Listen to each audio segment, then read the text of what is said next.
secretaries dyan. Can you give them any names?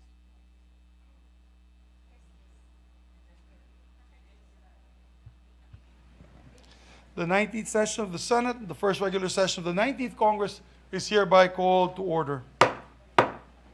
Our distinguished colleague from the great province of Cavite, Senator Ramon Bong Revilla Jr., will lead the chamber in prayer.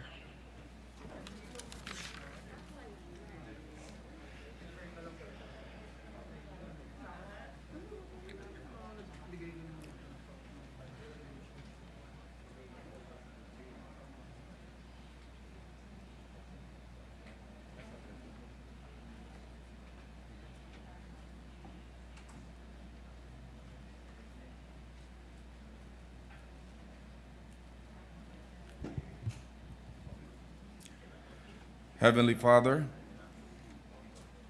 as we open this week and embark on our task for the nation of our people, we come before you and ask for your divine presence. Dumudulog kami sa inyo, mahal namin Panginoon, nagsusumamo sa panahong sumusubok sa aming bayan at mundo. Ikaw ang simula at dulo, kaya't alam namin na sa iyong kapangyarihan, anumang pagsubok ay aming malalagpasan. We come before you pleading for mercy for our nation and our people.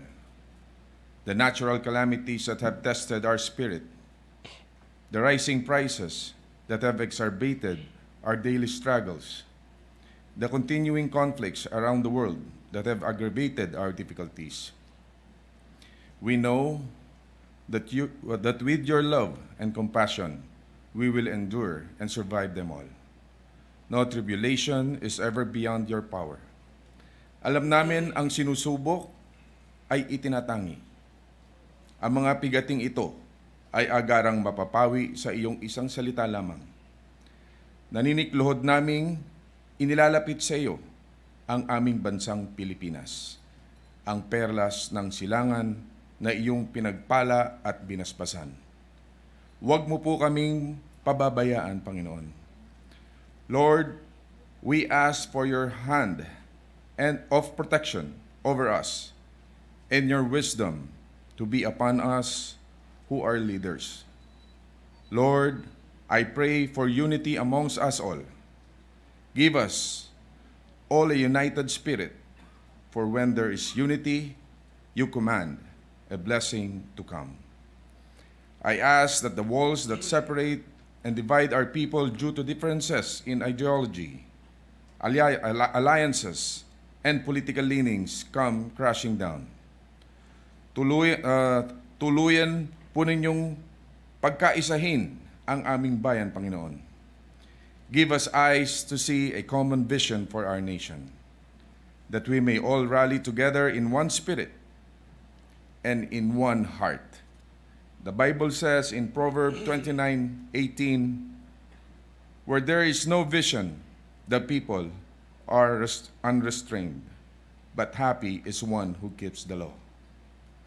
Give us ears to hear your mandate, that we are here ordained by you in this unique position for a purpose, in order to serve our people. By your strength, help us as leaders to choose the right path, and even when it is difficult, and even when we are faced with opposition. Remind us all to be steadfast in our convictions, to put our nation's interests above all else. Lord, you sit above the circle of the earth and see what goes on in our nation. We ask you to guard our nation from any state of disorder or unrest. We pray that we as citizens will recognize authority and be the first to obey it, even when we disagree on certain things. We pray against those who are working to stir up trouble and discord and apply force intending to bring harm to our government and our nation. May we work together in harmony for a better nation, and may your May your peace rule and reign over the Philippines. Amen. Amen. Let us remain standing for the singing of the Philippine National Anthem.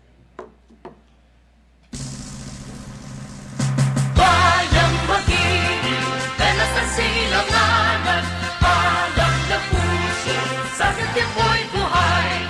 Lupang hinirang, tulad ka ng mag-ibig, sa manlulubi, di ka pasisihil, sa lagat at bundok, sa simoy at sa langit mong baka, may bilagang tula at awit sa paglayang minamahal. Ang kislap ng watang at mo'y tagumpay na nagninilig, ang bituin at araw niyang kailan pa may di magdidilim. Lupa ng araw na luwalhating pagsinta, buhay ay langit sa piling mo. Ang ligaya na pag may mga abing, ang mamatay lang dahil sa'yo.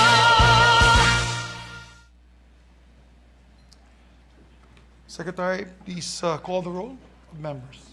Roll call of members. The Honorable Senator Angara, Senator Binay, Senator Cayetano Alan, Senator Cayetano Pia, Senator De La Rosa, Senator Ejercito, Senator Escudero, Senator Estrada, Senator Gatchalian, Senator Go, Senator Ontiveros, Senator Lapid, Senator Legarda, Senator Marcos, Senator Padilla, Senator Pimentel, Senator Poe, Senator Revilla, Senator Tolentino, Senator Tulfo, Senator Villanueva, Senator Villar Cynthia, Senator Villar Mark, the Senate President. Is that lahat? With 23 senators present, the chair declares the presence of a quorum. Majority Leader. Thank you, Mr. President. Mr. President, at this juncture, I move that we dispense with the reading of the Journal of the 18th Session, Wednesday, September 7, 2022, and consider the same as approved. Is there an objection to the motion of the Majority Floor Leader? There being none, motion is approved. Thank you, Mr. President. At this juncture, may I be allowed to acknowledge and welcome our guests from the gallery. The guests of our Senate President, Mig Zubiri. We have with us our Secretary of the Department of Tourism, Secretary Cristina Frasco. Guests of Senator Jinggoy Estrada, our Dole Secretary, Bienvenido Laguesma, and Ambassador to Japan, Ma'am Maylene Albano. Guests of Senator Bongo, the Philippine Muay Thai team, Clark Fatit and Edel Ali Ngina, Chairman of Muay Thai Association from Baguio, Joseph Oloan, Coach Edsel Ngina, Overall Coordinator Carol Tibayan, and guests of Senator Bongo, Mayor Pong Mercado of Taal, Batangas. They are all here with us, Mr. President, and we welcome them and acknowledge. Yes, welcome to your Senate. And I'd like to make special mention, Mr. Majority Leader, on the presence of Secretary Laguesma of the DOLE, Department of Labor and Employment, Secretary Cristina Frasco of the Department of Tourism, as well as Ambassador Maylene Garcia Albano, our ambassador, hopefully our future ambassador to Japan. They had stayed here so that they can also meet our colleagues if they have any concerns, as their confirmation under the CA is coming up. Maybe we can ask for a minute suspension so everyone can greet Yes, our Mr. colleagues. President. 1 minute suspension, please. Session suspended. Thank you, Mr. President.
Thank you, Madam President. Before we continue, may I recognize also some guests from the gallery, guests of Senator Amy Marcos. We have with us NBI Director, Attorney Medardo de Lemos, and NBI Agent Ana Lira Reyes.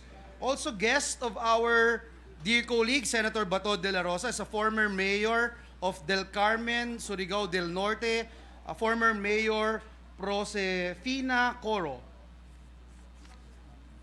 We welcome our guests to session today.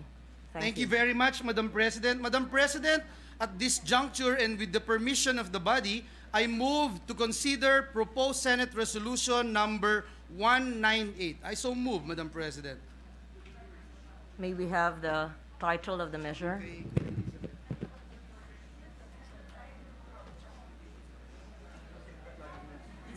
Yes. Yes, Madam President, may I request the Secretary to read the title of the measure?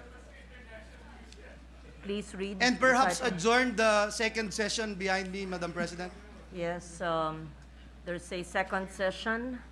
May we listen to the Secretary, title of the Mr. resolution, please. Thank you, Madam President.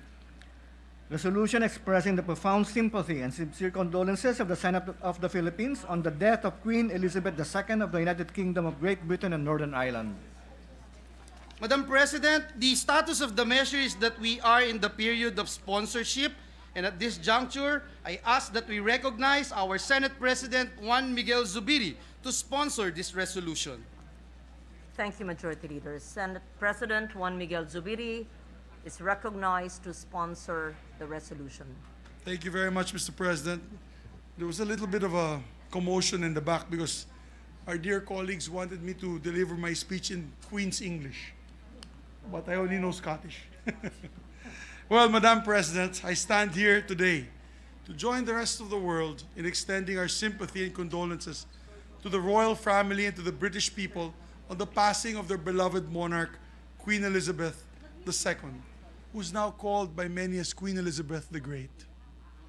The longest reigning British monarch, she always led with quiet grace and dignity, never seeming to sag under the heavy weight of the crown. She was born into power, but that power came at a price, a life lived in and owed to the public. All public servants like us here in the Senate experience this to a certain extent.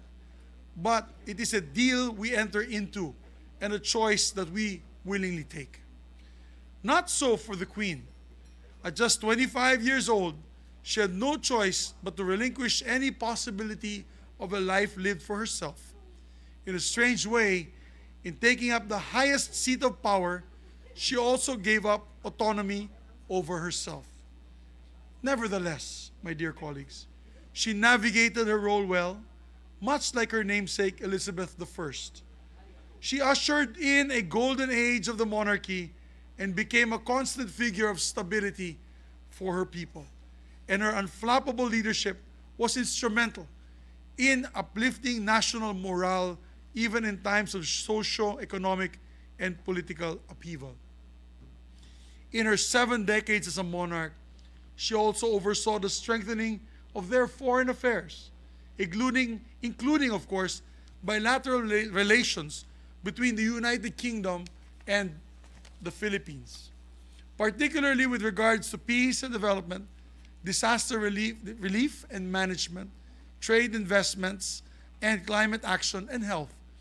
And clearly, in my previous meetings with the Ambassador of Great Britain, we always discussed issues about the Bangsamoro peace process, on the peace process in Mindanao, and how dedicated the British government was in helping us achieve this goal of peace in our area.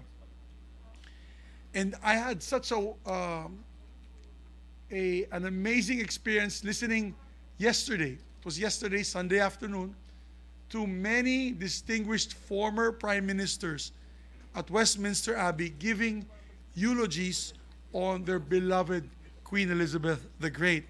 And one thing that struck me was the speech of Boris Johnson, the former Prime Minister of England and Great Britain, when he mentioned that the distinguished, honorable queen had one trait that stood above all the traits that she had. It was her humility. When, according to him, if you'd visit Balmoral Castle or the areas that she would love to stay in, the queen always apparently disregarded her security escorts. She always liked to drive alone in her car without any escorts, roaming around the villages of the castle that she would stay. And she frowned upon any type of entourage. She didn't like to have entourages. Things that we can learn in Philippine politics.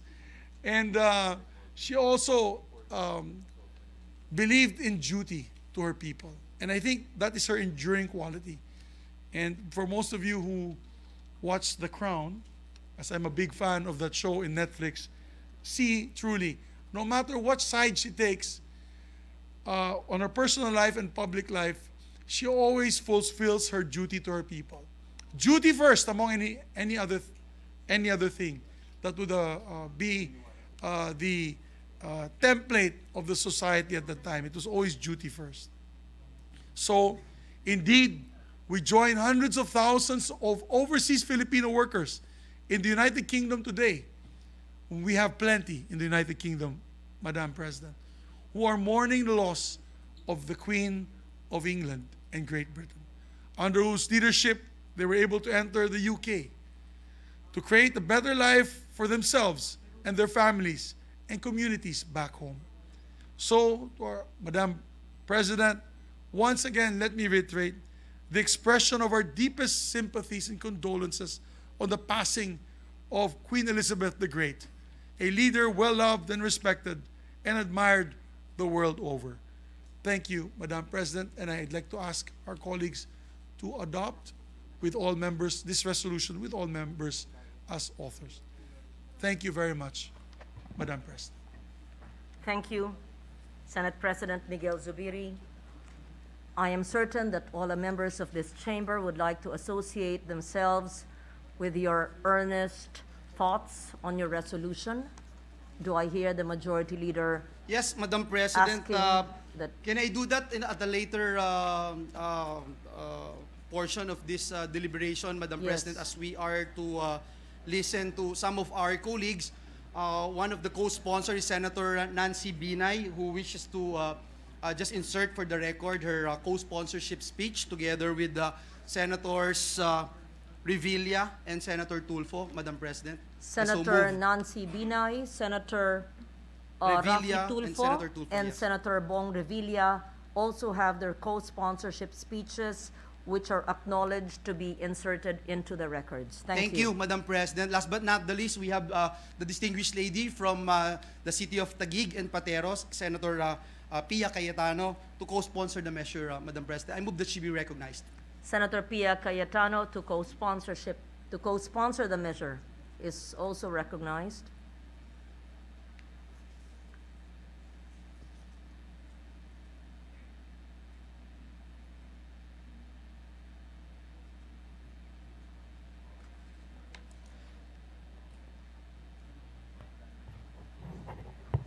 Thank you, Madam President. Just a few words as a co-sponsor of the measure. I join the nation of the United Kingdom and the whole world in mourning the passing of an icon. Madam President, I would just like to share a few thoughts. I am a fan of history, including British history. I've read a lot about Queen Elizabeth I. I don't know if it's proper to say the namesake of Queen Elizabeth II, but she is Elizabeth II. Queen Elizabeth I reigned from 1558 to 1603, during the time where women and men actually were burned on the stakes for their beliefs.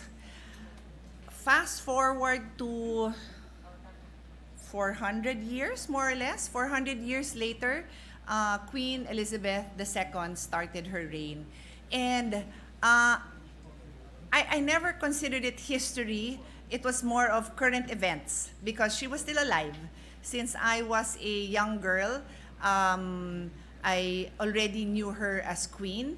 and I followed quite a bit of what was going on in their country and in the world. I must say, Netflix, through The Crown, has given me, let's be honest, I am a lover of historical novels.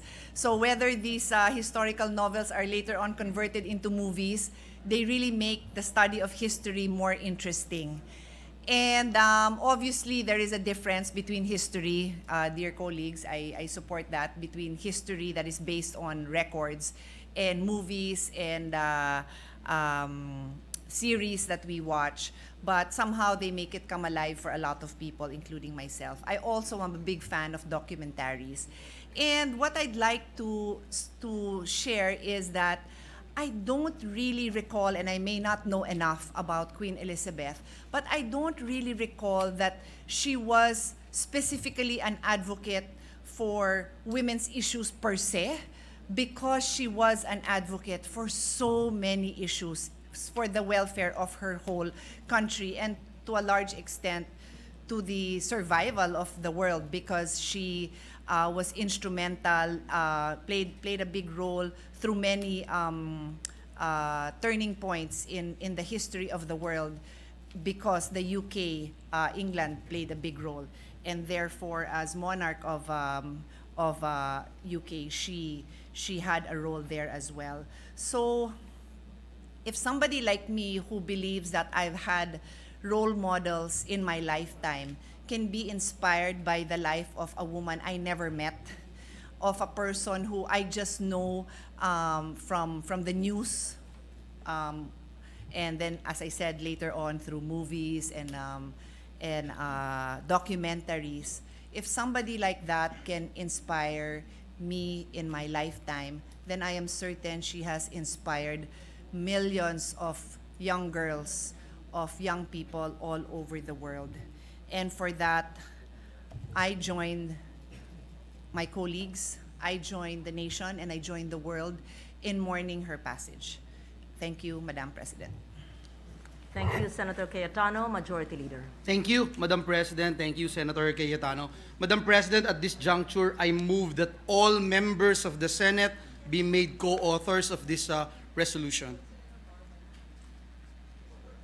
Every member is made co-author of the resolution principally sponsored by the Senate President as well as the co-sponsors. Thank you. Thank you, Madam President. Madam President, no member wishes to interpolate or propose amendments to the measure.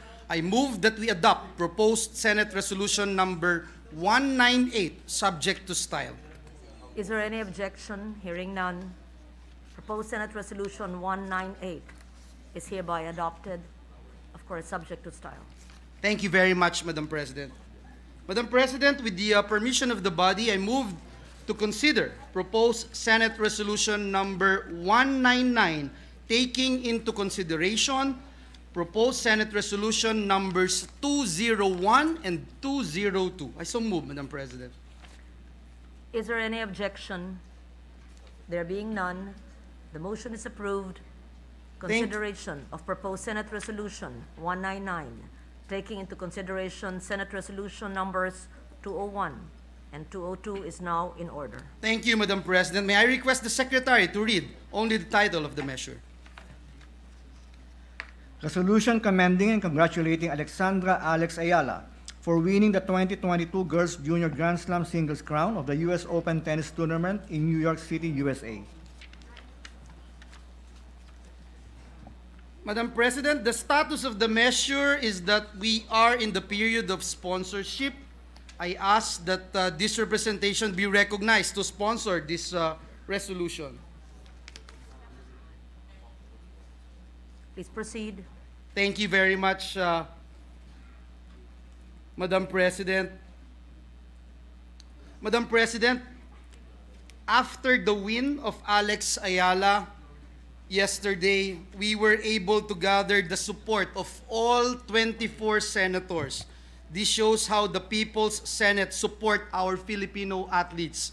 From our dear Senate President Mig Zubiri, Senate President Pro Tempore, Senator Loren Legarda, our Minority Leader, Senator Coco Pimentel, and this representation we are all supporting this resolution together with all the members of the Senate. Madam President, esteemed colleagues, as I mentioned yesterday, another legend was born. It is indeed my great honor and privilege to sponsor this resolution congratulating Alexandra Alex Maniego Ayala for winning the 2022 Girls Junior Grand Slam Singles crown of the US Open Tennis Tournament. This is the very first, Madam President, in Philippine history to ever win a US Open tournament. The website fresherslive.com recently released its 2021 report of the top 10 sports in the Philippines. The list did not include tennis. Yet, Madam President, a young Filipina athlete in the person of Alex Ayala is spiking her way into the world of tennis. Madam President, I've been following this young lady's career for years now, primarily because my good friend, Senator Angara's son, Manolo, is also part of the Nadal Academy. And it is so fulfilling, Madam President, to witness the culmination of all her hard work, dedication, and training with a Grand Slam championship at the tender age of 17. For context, Madam President, this was the same age Serena Williams, the greatest or the GOAT female tennis player of all time, won her first Grand Slam title in 1999. And also at the US Open, Madam President. Alex idol Rafael Nadal won his first title in 2005 at the age of 19. I remember, Madam President, when we were in TESDA, we subscribed to the 10,000-hour rule. Ibig pong sabihin, a worker can be considered an expert in any field if he or she has practiced in the correct way for at least 10,000 hours. Teenager pa lang po, but I'm sure that Alex Ayala has practiced more than 10,000 hours to reach a certain expertise in tennis and to be the US Open Junior Champion. Kahanga-hanga po talaga, Ginoong Pangulo, ang ating kababayang si Alex Ayala. But this isn't Alex's first junior Grand Slam title, having won the 2020 and 2021 Junior Grand Slam doubles title at the Australian and French Open alongside partners Friska Madeline Nugroho and Oksana Selekmeteva, respectively. Madam President, all these achievements are a product of all that Alex has had to sacrifice to reach this point in her career. Subalit, Ginoong Pangulo, nasa dugo rin po talaga dahil ang kanyang ina na si Riza Maniego was a bronze medalist in the 100-meter backstroke in the 1985 Southeast Asian Games.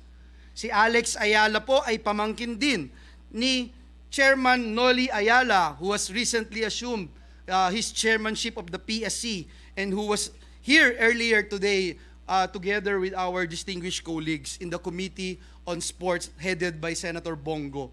I believe, Mr. President, that her family's active role since day one has been her backbone in every smash she does inside the tennis court. Napakahalaga po talaga ng papel ng pamilya. At higit pa rito, ang isang pamilya natin bilang lahing Pilipino sa pagsibol ng isang atletang kampyon. What could be a proud moment other than knowing that this young blood delivered her winning speech in Filipino, Mr. President, in front of thousands of sports enthusiasts, reminding us of where she has started, tracing back her roots as a Filipino-blooded prodigy. Let me quote parts of her victory speech, Mr. President. And I quote, "Buong puso ko itong ipinaglaban, hindi lang para sa sarili ko, kundi para makatulong din ako sa kinabukasan ng Pilipinas. So hindi lang ito panalo ko, panalo nating lahat." End of quote, Mr. President. Mr. President, Alex's very young age speaks volumes about the power of our young athletes, given the necessary support and assistance they need. Have we ever realized, Mr. President, how many Alex Ayalas we can produce by reaching out to more aspiring young Filipino athletes who lack the means to support themselves. Alex awakens our awareness, and we should keep that awareness alive. Katulad po ng pagbuhos ni Alex Ayala ng kanyang buong lakas sa bawat hampas ng kanyang raketa sa bola. Atin ding ibuhos, Ginoong Pangulo, ang ating buong suporta sa bawat atletang Pilipino na ang tanging hangad ay maipakilala sa buong mundo ang husay at galing ng lahing Pilipino. Maraming salamat po at pagpalain tayong lahat ng ating Panginoong Diyos. Thank you, Majority Leader. Mr. Are there President, any- at this juncture, to co-sponsor the measure, may we recognize, Mr. President, the distinguished lady from Makati City, no other than Senator Nancy Binay. Our distinguished And colleague, Isabela and the Republic of the Philippines, yes, Mr. our President. distinguished colleague, Senator Nancy Binay, is recognized. You're recognized, ma'am. Thank you. Mr. President, my dear colleagues, allow me to join the nation in expressing our heartfelt congratulations to Alex Ayala for winning the 2022 U.S. Open Junior Girls Singles Tournament and bringing home the Philippines' first ever singles Grand Slam in tennis. It gives me great pride to see women like Alex make waves and be honored for their accomplishments. Prior to her winning, no Filipino made it past the semifinals of a Grand Slam event. Ngunit hindi po biro ang daang kanyang tinahak para makamit ang tagumpay na kanyang tinatamasa. Bukod sa matinding training, tiniis din niya ang pagkawalay sa kanyang pamilya para lang makapaghanda sa kanyang laban. Sinisimbolo ni Alex ang lakas ng loob at determinasyon na ipinapakita nating mga kababaihan, lalo na sa harap ng mga pagsubok. Tunay nga na anumang pangarap ay kaya nating abutin basta't meron tayong pagsisikap, tiyaga, at pananampalataya sa sarili at sa may kapal. Isa siyang inspirasyon hindi lamang sa mga kapwa natin kababaihan, kundi pati na rin sa bawat Pilipinong nais patunayan ang kanilang mga sarili pagdating sa sports o maging sa anumang larangan na nais nilang tahakin. Maraming salamat, Alex, sa karangalan at papuri na iyong inaani para sa bansa. Isang mainit na pagbati sa iyong tagumpay. Mabuhay ka at mabuhay ang atletang Pilipino.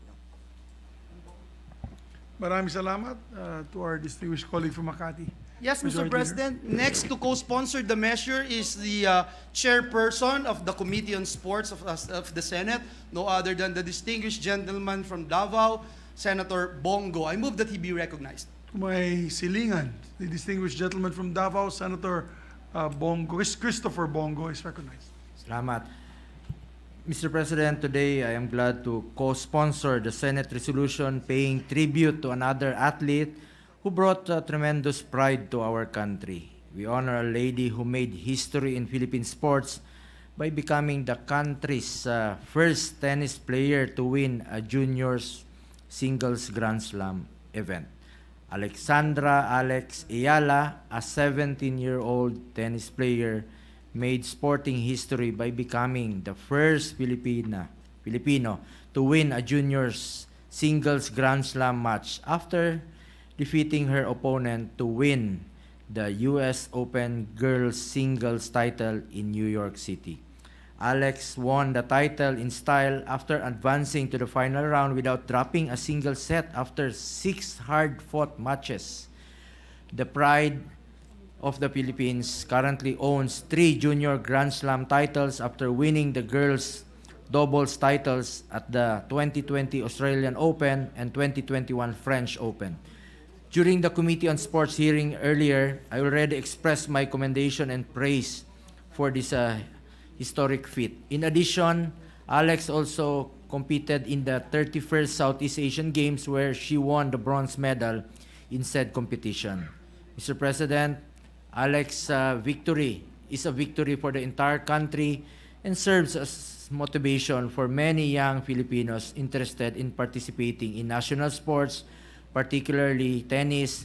Despite balancing training and school, Alex demonstrated that success is a result of hard work, perseverance, and passion. Nabanggit po kanina, resulta po ito ng grassroots si Alex. Nagsimula po sa 4 years old pa lang hanggang ngayon po ay nakakatuwa na pag suportado po ang ating atleta ay malayo po ang mararating. I am hoping that her accomplishment would encourage and inspire many young Filipino athletes to excel in the sport they are in and give them confidence and faith in the government's commitment to improving our sporting programs and initiatives. Our recent sporting achievements in previous years are just the beginning of the restoration of our country's sporting greatness. And I have no doubt that more Filipino athletes will soon rule the world stage. May we continue to triumph in every competition, in whatever field, and wherever they are held in the world. Thank you, Mr. President. Thank you, Senator Bongo. Mr. President, the distinguished gentleman from Cavite, Senator Bong Revilla, would just like to insert for the record his sponsorship speech. I move that it be inserted into the records. We note that, Majority Thank you. Leader. Thank Mr. you. President, next to co-sponsor the measure is a distinguished gentleman from San Juan City, the chairperson of the Committee on Labor, Senator Jinggoy Estrada. I move that he be recognized. Our distinguished colleague from the city of San Juan, Senator Jinggoy Estrada, is recognized. Thank you, Mr. President.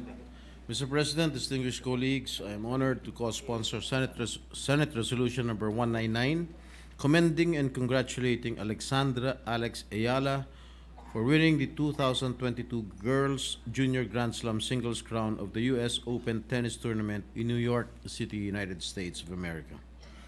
Having won in an international competition in any field of professional endeavor is already a source of great pride and honor for our country.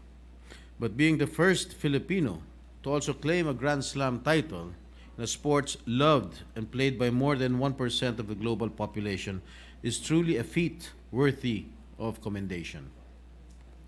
Ms. Ayala made history when she became the highest-ranking Filipino in the Women's Tennis Association Tour at World number 280 this August of 2022. Currently, Ayala is also the 4th youngest in the WTA Top 300. Ms. Ayala's latest success brings great pride, glory, and honor for the country and deserves our recognition. Her triumph is an inspiration to young Filipinos to also take up sports and pursue excellence thereon despite modern-day distractions and challenges facing our youths. Ms. Ayala's demonstration of determination, discipline, sportsmanship, and patriotism in the international stage and throughout her career are positive values that fellow Filipinos should emulate and develop. We hope that Ayala's momentous victory will further fuel the advancement and enrichment of our Philippine sports. Again, our ardent congratulations to our newest and youngest tennis heroine, Ms. Alexandra Maniego Ayala. Thank you, Mr. President. Thank you to our distinguished colleague, Senator Estrada. Thank Majority you, Leader. Mr. President. Next to co-sponsor the measure is the distinguished lady from Taguig City and Pateros in the Republic of the Philippines, Senator Pia Cayetano. I move that she be recognized. To our resident athlete. And was probably the best shape in all of us in the Senate. I'd like to recognize a distinguished lady from Taguig and Pateros, Senator Pia Cayetano. When I mean shape, that means in good shape. She's the healthiest one, possibly, among all of us. Senator Cayetano is recognized. Mr. President, in fairness to the humble Senate President, he is a Taekwondo champion, world champion, Mr. President. Arnis. Di ba Taekwondo yung ano? I know. No, his Arnis. honor is is his honor still the incumbent Yes, sir. Yes, ma'am. NSA head, right? That's But right. I always was of the impression that the title that he won was the title that his honor won was in taekwondo. For our niece. Arnis also. Yes.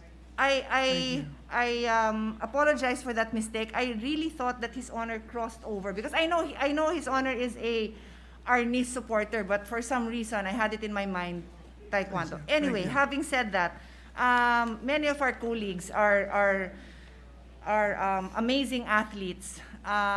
Maybe not as in good shape as they used to be, but I am a believer that if you continue to invest in your health and in your fitness, there is scientific evidence, Your Honor, that we can maybe not be in the best form as we reach our 40s, 50s, even 60s. But the other day, I saw a video of a 91-year-old gymnast performing flips that I'm pretty sure, and I am happy to be corrected, that no one here can do. So, Your Honor, we all have hope. On that note, let me just join our colleagues. The Majority Floor Leader mentioned that this resolution is signed by 24 senators, and I am one of them, Your Honor. It's a very short co-sponsorship speech. I believe, I would like to believe, and the chairman of our Committee on Sports, Senator Bongo, is here. He held a very lengthy hearing earlier today. I would like to believe that the support that we can get for our athletes goes beyond signing a resolution, but also when it comes to not just defending, but also looking for more funding for these athletes. Mr. President, clearly, Alex's feat is a product of her own talent and perseverance. Nothing that any of us can do will change the fact that it is her hard work. It is this young girl of 17 who wakes up at dawn, who leaves her family to compete, who faces another challenge even if she would have lost the game, although in this particular competition, I understand that she swept all of her 6 matches. But to get there, Your Honor, there are also a lot of failures. And that is something I want to emphasize. I don't have the details, but I'm sure Alex, our juniors champion, the first ever Filipina to win a Grand Slam singles title, a juniors Grand Slam singles title, has had her share of defeats. But it is proof that it's only when you rise above these defeats can you get to a place her and is her time to shine, Your Honors. What I'd like to throw in also, aside from the support that I hope we can continue to give Alex and other athletes like her, is the reality which I brought up during the hearing of our chairman, Senator Bongo, in the Committee on Sports, is that Alex achieved this feat even when there is no tennis NSA in existence, Your Honor. I will repeat that. The way Philippine sports is structured is that we have independently run NSAs, National Sports Association. They are recognized in our laws that provide for, which is basically that provides for the mandate of the Philippine Sports Commission. So this NSA, the tennis NSA, which is known as PhilTA, is non-existent in the eyes of ITF, the International Tennis Federation, which means, and I am happy to be corrected because I am not an expert, which means they cannot compete. I think we cannot compete as a country. I'm not really sure of the exact effects, but clearly government funding is supposedly coursed through these NSAs. So for Alex to achieve what she has achieved has happened without her NSA. And for the record, our Senate President, the Arnis champion, ayan, I got it right. And the Arnis NSA, is it President or Chairman, Your Honor? Both President and Chairman, okay. Was nodding his head. This feat was accomplished without her NSA. Not to say, okay, to be clear, I'm not attacking the tennis supporters that are there. Marami dyan, from the coaches, the trainers, and even sponsors. I know of private groups who have supported Alex. But I am a senator, and we support our athletes through funding through the PSC, and they then course it through the NSA. Let me remind our colleagues, one of the big issues that we dealt with, which took up a lot of our time, Your Honors, last year, was the fact that our track and field pole vaulter, E.J. Obiena, could not get funding from his NSA. And we had so many discussions with then chairman, the chairman of PSC, who committed to fund, blah, blah, blah. I won't go into that because this is a resolution honoring Alex. But my point, Your Honors, are we stand here because we are proud of her as individuals, as members of the Senate. This is a Senate resolution. So part of our problem is recognizing that there are NSAs that either are not doing their jobs, need a better head, need a better vision, whatever it is, Your Honor. This young girl achieved world-class status without an NSA. Her uncle, the now newly appointed PSC chairman, was gracious enough not to admit that his niece achieved this without the kind of government support and NSA support that would have been due her. So it's a good, I believe ako sa humility ng ating bagong PSE chairman. Ano? Hindi na siya, he's just a happy uncle, which is tama naman po. Pero these are the realities. Ako na nagsasabi. I don't know if our chairman on the Committee of Finance would like to chime in on this because the non-existence of the FILTA is information that I gathered from him some time ago. So again, to be clear, there are individuals there, either officially affiliated with FILTA or not officially affiliated, who have done so much for tennis and athletes like Alex. But in a way, it doesn't matter because what we need is a functioning NSA that can help our athletes. What else do I want to say? I think our resolution contains all the accolades that are due Alex. Again, I would like to emphasize that in no other activity do I see nationalism and patriotism naturally and, what's the word I'm looking for? Yung hindi pilit.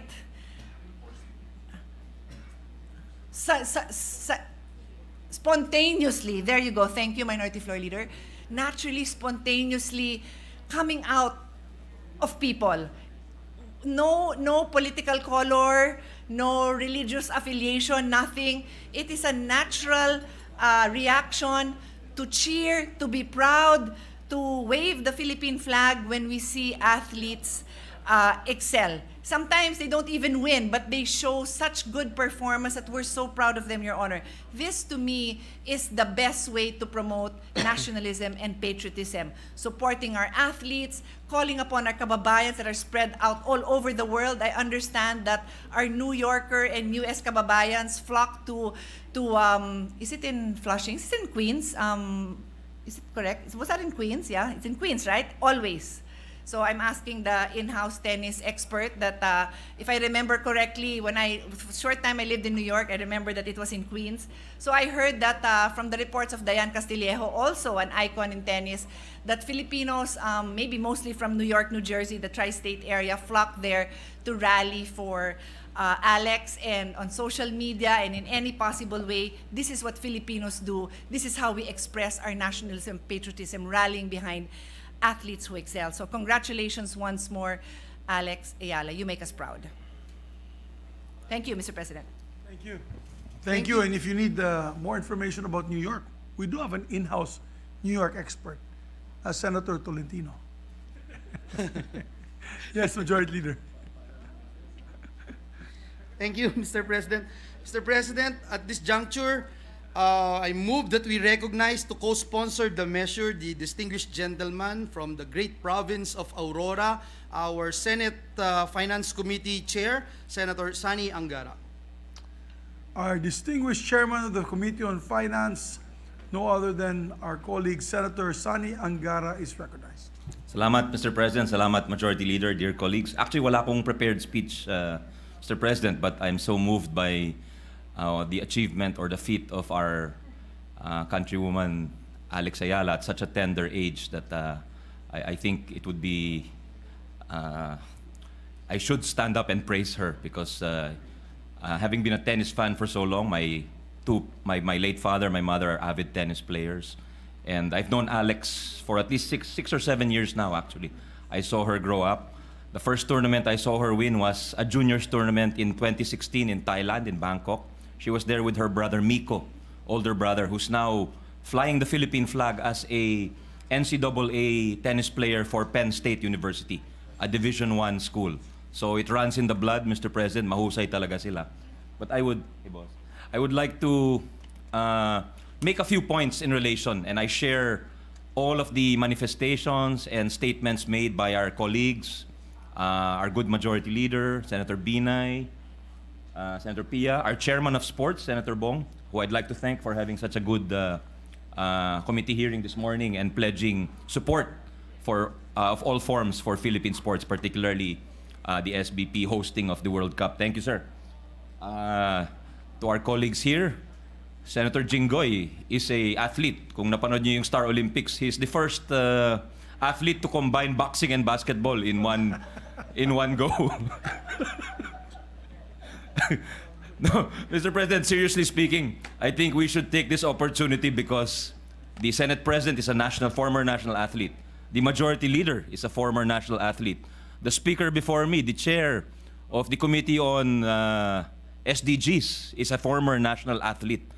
The Minority Leader is a great chess player who plays with very talented chess champions. Sino pa ba? Basta magagaling. Si Senator Alan Cayetano, napakagaling mag-basketball yan. Ang chairman ng Committee on Sports po, yan po ay three-point shooter na kalibre ni Stephen Curry. So,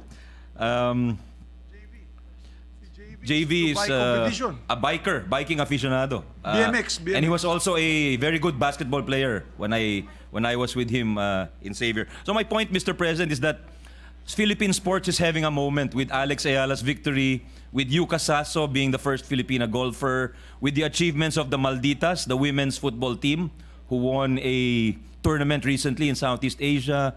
You know, our athletes all over the world are achieving a lot. And so I would like to echo what was said by our colleagues, led by our Chair of Sports, Senator Bongo, this morning, that we should support our athletes more. And in fairness, I think this chamber has been very supportive of Philippine sports. If you track the progress of the PSC and the sports budget over the last decade, it has continuously been added to or improved by this chamber. I used to chair it, Senator Joel used to chair it, and now it's chaired by Senator Go. And of course, Senator Pia, Senator Alan have all been instrumental, especially when we hosted the SEA Games a few years ago, Mr. President. But I'd like to mention the personal sacrifices and add to what Senator Pia said. Because the father of Alex, Michael Ayala, he made it his mission to go with Alex for her every tournament. So he's like, if you watch that movie of Will Smith, what's it about? Something about the King? Where he accompanied, that's about the father of Venus and Serena Williams. And he won an Oscar for that, which was overshadowed by a famous slapping incident, Mr. President. But the point is, we have our own local version of that, and that is the father of Alex Ayala, Michael Ayala, who fortunately, his wife has a good job with a local company. So I should also commend the local sponsor of Alex, that's Globe Telecoms, because just like other big companies, ICTSI, who tumaya po sila kay Yuka Sasso at nanalo, yung MVP Group at Smart, tumaya po sa SBP sa Gilas. And they've spent over ₱1 billion just supporting the Philippine team. I just would like to posit to this chamber the question, what can we achieve if the government matches the commitment of the private sector, Mr. President? I think we can achieve even greater heights. Yun ang punto ko. Secondly, Mr. President, in my conversations with Mike Ayala, ang sinasabi niya, ang hirap pala yung magkaroon ng Philippine passport because everywhere they go and they have to look for visas for Alex, nahihirapan ho sila dahil it's so time-consuming and minsan they have to travel right away, hindi nila nakukuha kaagad yung visa na pupuntahan nila. And full credit to the Ayala family for keeping their Philippine citizenship because some we know some athletes like Wesley So, for instance. He gave up, alam ni Minority Leader to, one of our great athletes, chess talents, who's now reaping awards and trophies for the US. But he was Filipino originally. And yun, medyo nagkaroon ng, I don't want to dwell on that, pero he was not given the support. That's why he changed nationality, Mr. President.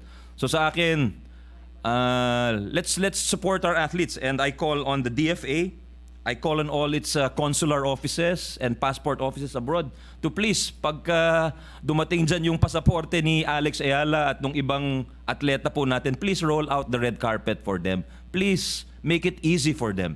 Because it's hard enough traveling all over the world. Bugbog po ang kanilang katawan sa practice. Gagastos sila ng dolyares, pounds, Swiss francs, kung ano, euros, na ilang peso lang po ang conversion rate po nyon at gumagastos sila ng napaka hirap na bunga ng kanilang pawis. Tulungan po natin sila. Yun po ang panawagan ko para makapag-concentrate ang ating mga atleta sa kanilang mga tournaments at competitions. I'd also like to make mention of Carl Santamaria. Carl Santamaria is a former national team tennis player who happens to be Alex Ayala's coach. He's also the coach of my son. I mention him because he's also the Davis Cup Philippines coach a few years ago and the coach of the national university team. I mention him because recently he migrated to Australia, Mr. President. So he's considered one of the top coaches in the country. He would be hired by any of the top universities or any of the clubs in the Philippines, and yet he chose to leave for Australia. I don't blame him because, you know, his calendar is fully booked from 8 in the morning up to the evening, and yet he feels he doesn't earn enough to make a decent living here. And he's one of those who is the top professionals in his sport in terms of knowledge, being evidenced by the number of tournaments that the National University has won in UAAP for tennis. So yung puntos ko lang, ang tanong ko lang, Mr. President, why do our best and brightest leave? Why do our best and brightest scientists leave? Why do our best and brightest athletes and coaches leave? Pag-aralan natin, Mr. President. There is something in our policies. Maybe we don't have the policies which foster the ecosystem, which for them. Last week, I had that conversation with the minority leader, with Senator Pia, with Senator Risa, as to why the jobs we have here are of low pay and low quality. And yun, tutukan po natin. Sabi ko, sa tingin ko, it's not education because we have some of the best ranked universities in Asia, in Southeast Asia. The University of the Philippines is in the top 200, Mr. President. In fact, the acceptance rate is even higher or lower. It's harder to get into UP than it is to get into Harvard, Mr. President, believe it or not, no?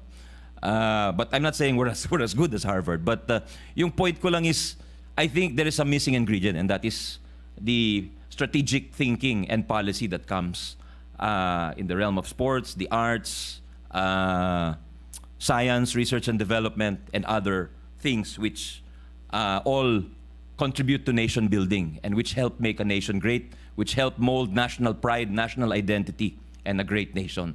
So yun po, I think we're on the way to doing that for sports. But again, I posit that question here to the chamber so that we can be conscious and that the decisions we make in the coming months will reflect that consciousness na talagang we have greatness within us.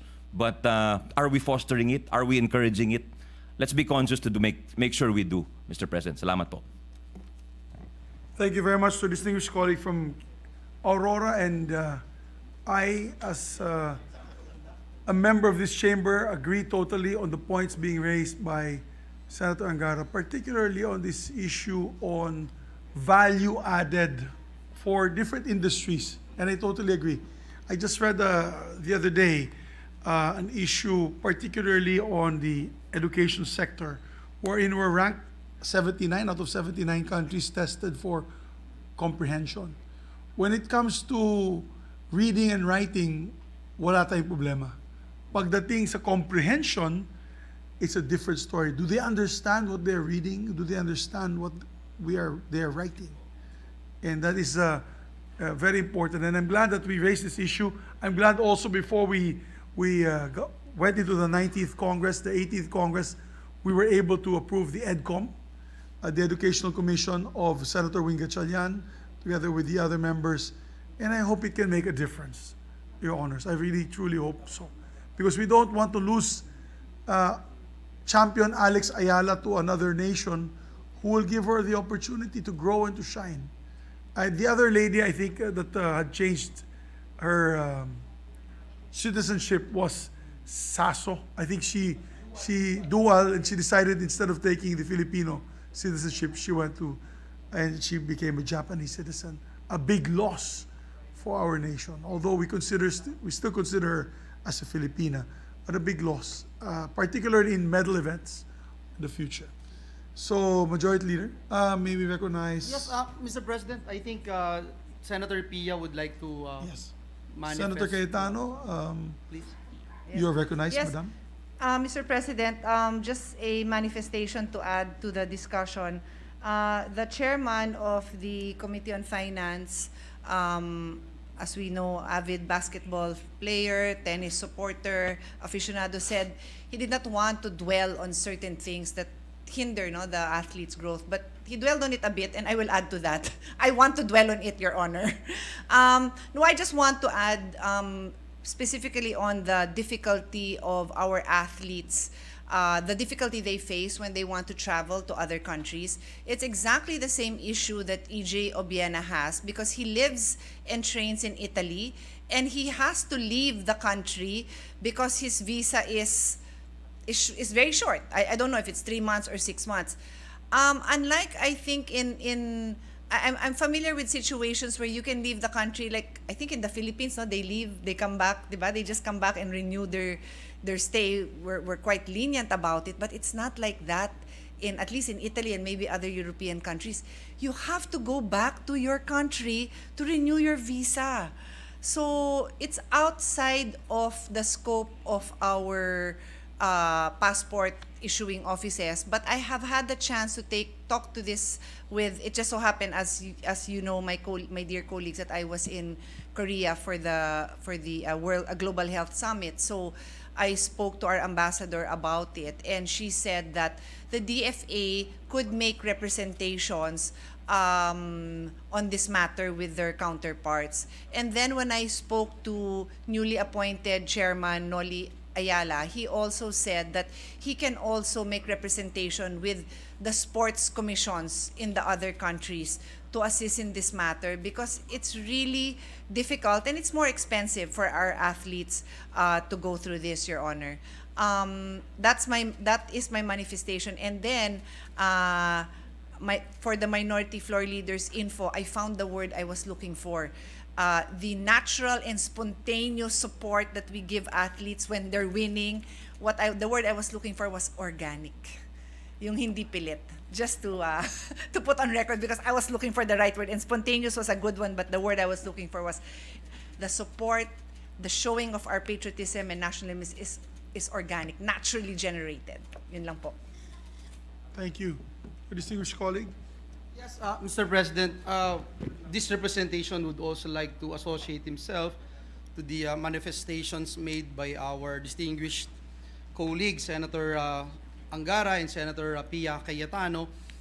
This morning, we had about more than 4 hours of committee hearing with Senator Bongo calling the hearing, and it was very fruitful, and we commend our distinguished colleague, Senator Bongo. And it came out, Mr. President, no, these problems that we are experiencing, challenges that we are experiencing, for instance, the poaching of our professional players playing in Japanese league, Mr. President. Just recently, Matthew Wright signed with another ball club in Japan, Mr. President, and we found out that they are getting 3 times, Mr. President, more than what they're getting in professional basketball. We look at the journey of our great athletes. We have EJ Obiena, Alex Ayala, Carlos Yulo. nag-excel sila, Mr. President, because may mga nag-support sa kanila, hindi lang government, no? Kung si Alex Ayala hindi nasama siguro, scholar ng Rafael Nadal Academy, siguro nahirapan siya, no, na hindi makapasok dito, Mr. President. And I'd like to add to what Senator Pia mentioned a while ago, yung pagiging organic, Mr. President, because it came out in the hearing this morning that budget, for example, of PSC, dependent lagi siya, Mr. President, indirectly dependent with PAGCOR, with PCSO, with the Bureau of Customs, etc. Ang hirap yung gano'n, Mr. President. Sana organic na nga lang po, no? Diretso na. Hindi na sila dependent doon sa ilang agencies of the government. Like for instance, Senator Bato and I asked that question whether or not they're getting the amount that they deserve. Mr. President, under the law, 5%. And I suppose, and kami ni Senator Angara believe that it's 5% of the gross, pero they're only getting about not even half of what they're supposed to be getting, Mr. President. I know there are also legal impediments dahil may sariling interpretation yung PAGCOR tungkol dito. But again, if it is going to be organic, kung sa GAA pa lang, andun na, hindi na sila iikot-ikot para malimos, Mr. President, ng budget. So, just want to put that on record, Mr. President. And, Mr. President, considering that no member wishes... My distinguished Majority Leader, I believe Yes, Senator Estrada would just like to add Yes, the comments. Thank you, Mr. President. I would just like to react to the manifestation or statement of our Majority Leader with regard to the poaching of our basketball players.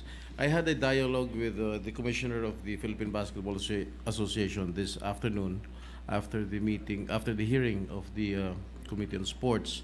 While it is true that there are a lot of players that has been recruited by some basketball clubs internationally like Japan, Thailand, Korea, how do we solve the problem of poaching?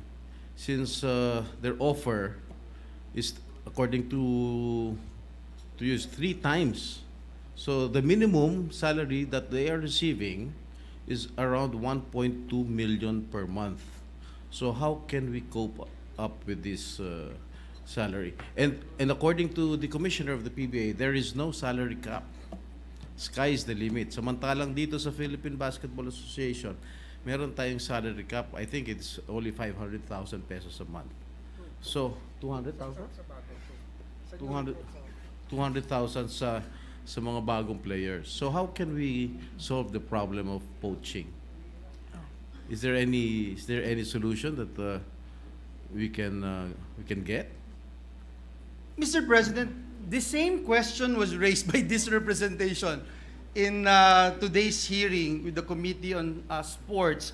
They could hardly give me a concrete answer, but one of the answers that we got from the chairperson of the Philippine Sports Commission is to number 1, these NSAs would come up with a guidelines, Mr. President. For example, gaya ng mga nurses na dinideploy sa ibang bansa, merong numero, Mr. President, no? Dahil baka magulat na lang tayo, dumating yung araw na wala na tayong basketball players na professional, Mr. President.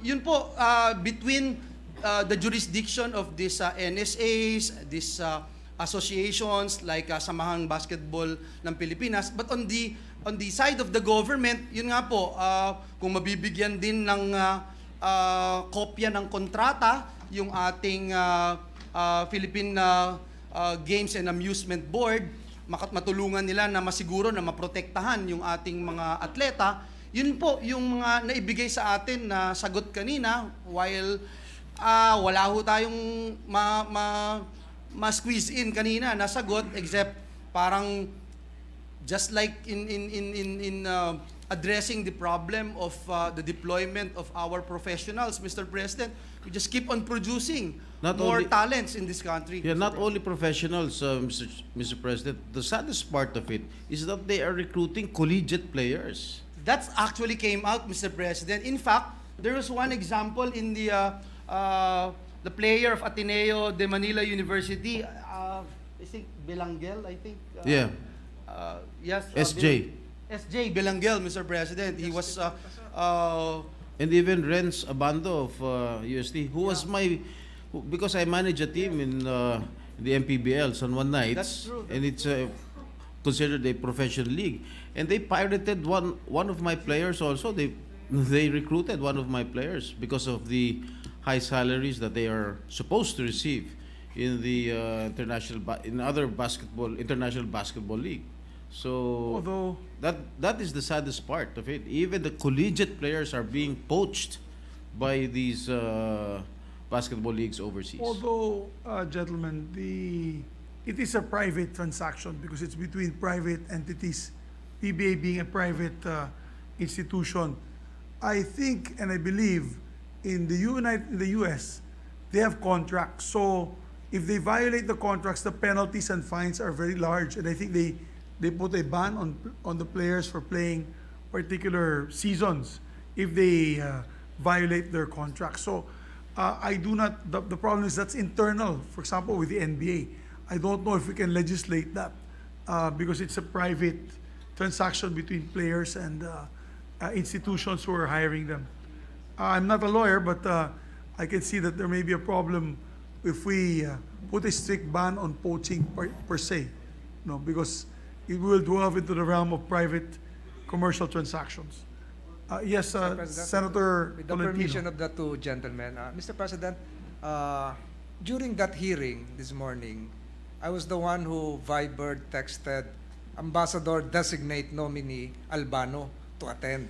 Unfortunately, she arrived late. She's the Ambassador Designate to Japan. She's here. She's here.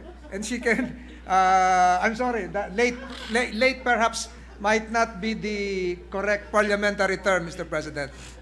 She got entangled in a traffic jam, causing the late response. But my question addressed to my manifestation, and Ambassador Albano can just wave to confirm this, is that I requested her presence to shed light purposely to clarify all of this and to bring to the attention of the Japanese authorities that perhaps there should be classification. If it is a college basketball player still playing with the UAAP or NCAA, no go. If he is a PBA player, just on the junior year after a sophomore year after being drafted, no go. But if it is a player on the fourth year, perhaps nearing retirement age, he can be drafted for a year by the Japanese Basketball League. So Ambassador Albano promised me this representation that she will bring it with the Japanese Basketball League authorities. Ma'am, you can wave to confirm. Oh, she is waving to confirm. So the purpose of my manifestation, Mr. President, is that perhaps there can still be a way out.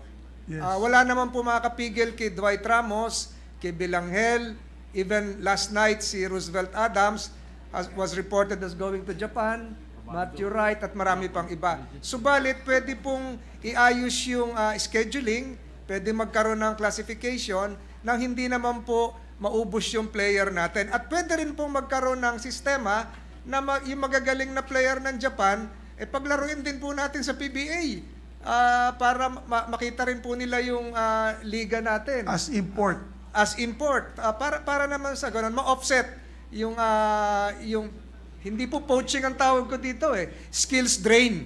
If there is such a thing as brain drain, ito po skills drain. So, nangako po si Ambassador Albano just to contribute to the conversation. Thank you, Mr. I want President. to take note that she waved to confirm. Therefore, let us also confirm her soon.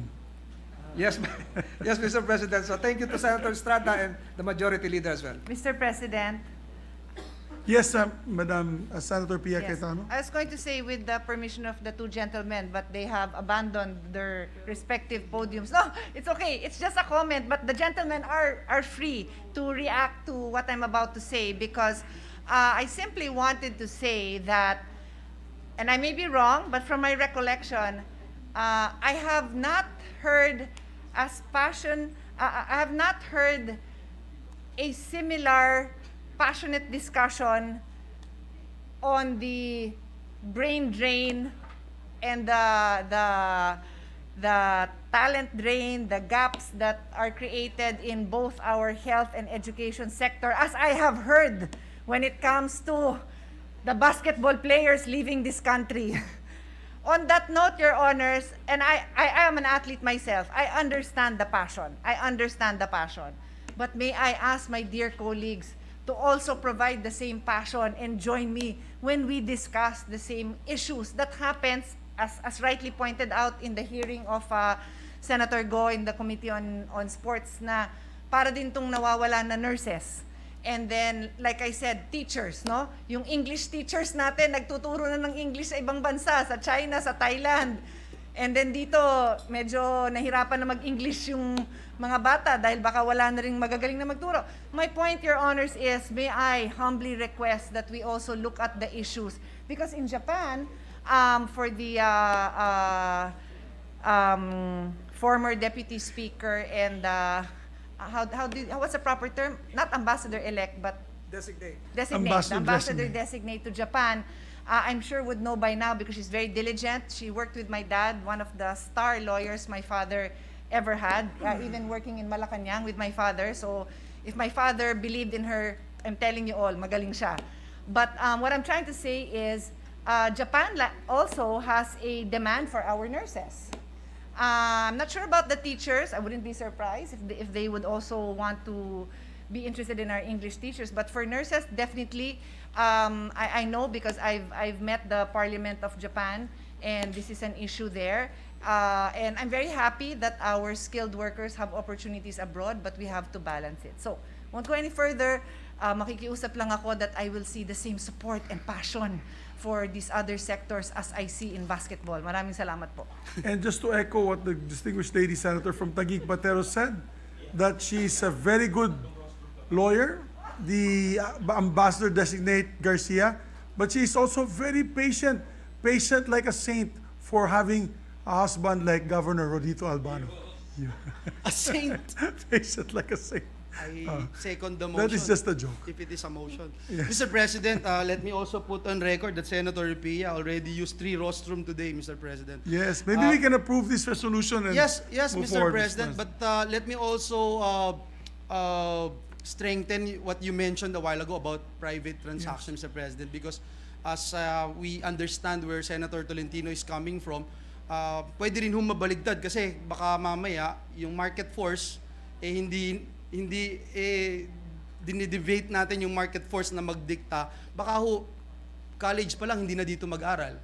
Maisip, hindi na ako dito magpapadraft.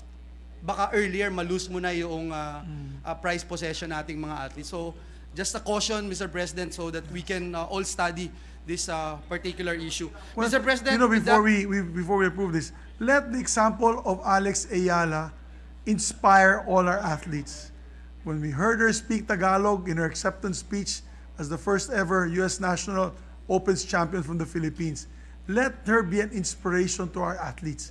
And I think with her example, maraming gagawa niyan for God and country. Thank you. Thank Mr. you. President, at this juncture, no member wishes to interpolate or propose amendments to the measure. I move that we adopt proposed Senate Resolution number 199, taking into consideration proposed Senate Resolution numbers 201, 202, subject to style. There being no member who opposes this resolution and the motion of the majority floor leader, the Senate Resolution number 199, taking consideration number 201 and 202, is hereby adopted by the Philippine Senate. Thank you, Mr. President. This juncture, with the permission of the body, I move to consider proposed Senate Resolution number 165, taking into consideration proposed Senate Resolution number 200. So move, Mr. President. And before we take up this resolution, we just like to ask our distinguished majority floor leader and those who know the family of Alex Ayala, if she can come and visit us Yes, in the Senate. Mr. And President, we personally give the award to PSC her. chair committed, Mr. President, that as soon as Alex arrives, he will make sure, Mr. President, that we will be able to meet her in Thank person. you. We are all Yes, fans Mr. President. of this little lady. Yes, there being no objection to the motion of the majority floor leader, we move to take up Senate Resolution number 165, taking consideration number 200. We ask the Secretary to read the title. Yes, Mr. President. Thank you. Resolution congratulating and commending the Bagsik team of the Muay Thai Association of the Philippines for bagging 8 gold, 6 silver, and 1 bronze medal in the International Federation of Muay Thai Associations World Youth Championships held in Kuala Lumpur, Malaysia on August 29, 2022. Mr. President, the status of the measure is that we are in the period of sponsorship. I ask that we recognize the chairperson of the Committee on Sports, Senator Bongo, to sponsor this resolution. Our distinguished colleague, my neighbor from Mindanao, Senator Christopher Bongo, is recognized.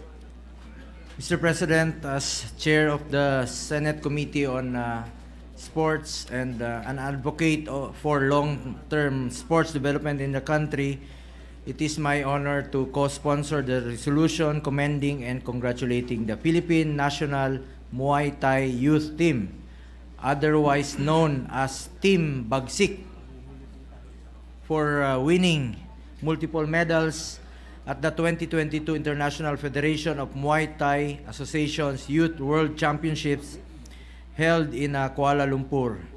Nakapag-uwi ang ating mga atleta ng 15 medalya mula sa naturang torneo, 8 ginto, 6 na pilak at 1 tanso. Tunay pong may pagmamalaki ang naging tagumpay na ito ng ating mga kabataang atleta dahil sa tapang at galing na kanilang ipinamala sa naturang sports event. Higit sa lahat, ang kanilang tagumpay ay tagumpay ng sambayan ng Pilipino, kaya nararapat lamang po natin silang papurihan at pasalamatan. Napatunayan po ng ating mga atleta na may lugar ang ating bansa sa naturang sport. Patunay din po ito na kapag may sapat na suporta mula sa pamahalaan at sa mga taong bayan, kayang magtagumpay ng atletang Pilipino sa anumang larangan na kanilang naisin. Kanina, nagkaroon kami ng hearing sa Committee on Sports. We discussed not only the upcoming hosting of FIBA World Cup, but also the support we can give to other sports. Sisiguraduhin namin na lahat ng sports mabigyan ng pansin tulad ng tennis at pole vault kung saan nag-i-excel ngayon ang ating mga manlalaro at syempre, Muay Thai na kasama natin ngayon ang mga manlalaro. I would like to take this opportunity to honor all our athletes who continue to push the envelope in their respective sports. You motivate all of us in government to work harder for Philippine sports and for our nation as a whole.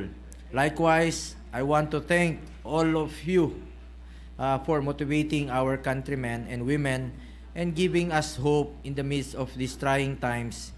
You persisted in demonstrating that tenacity, diligence, and resolve always pay off.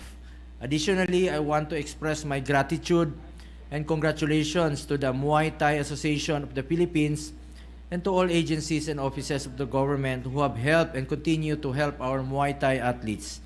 Mahalaga po ang papel na inyong ginagampanan sa tagumpay na ito ng ating mga atleta, kaya naman malaki rin po ang pasasalamat namin sa inyo. As Chair of the Senate Sports Committee, I want to reiterate my support for all of our athletes, together with the rest of the government. Rest assured that we will fight for your rights, welfare, competitiveness by continuing to support policies that enhance our sports programs as well as by rewarding those who continue to bring honor and glory to the country.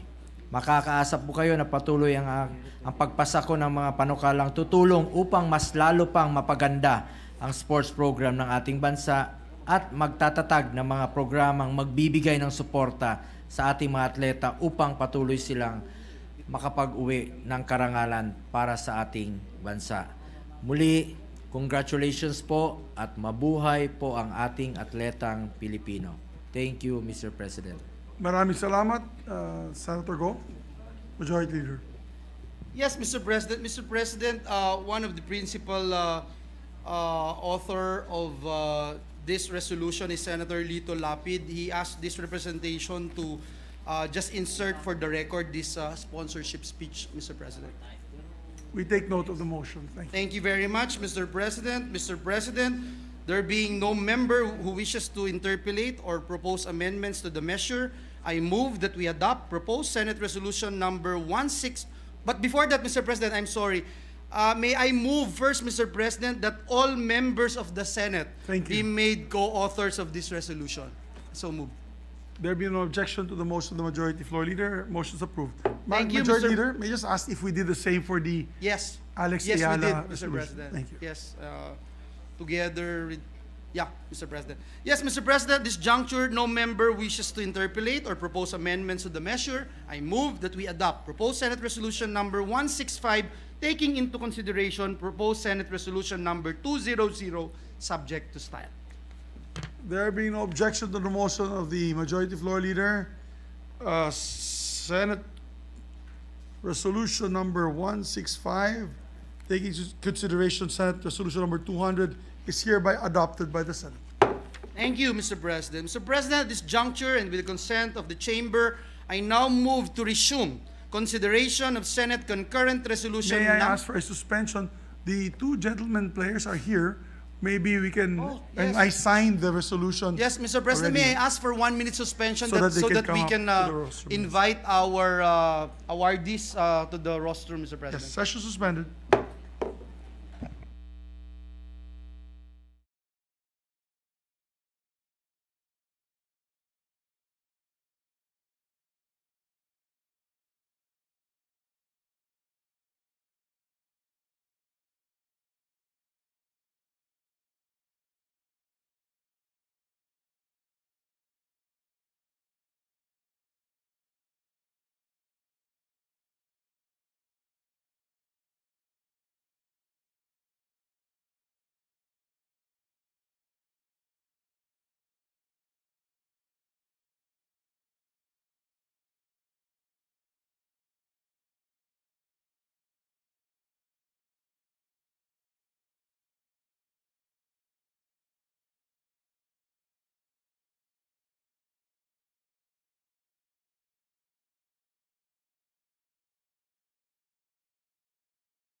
President, with the consent of the Chamber, I now move to resume consideration of Senate Concurrent Resolution number 3, taking into consideration House Concurrent Resolution number 2.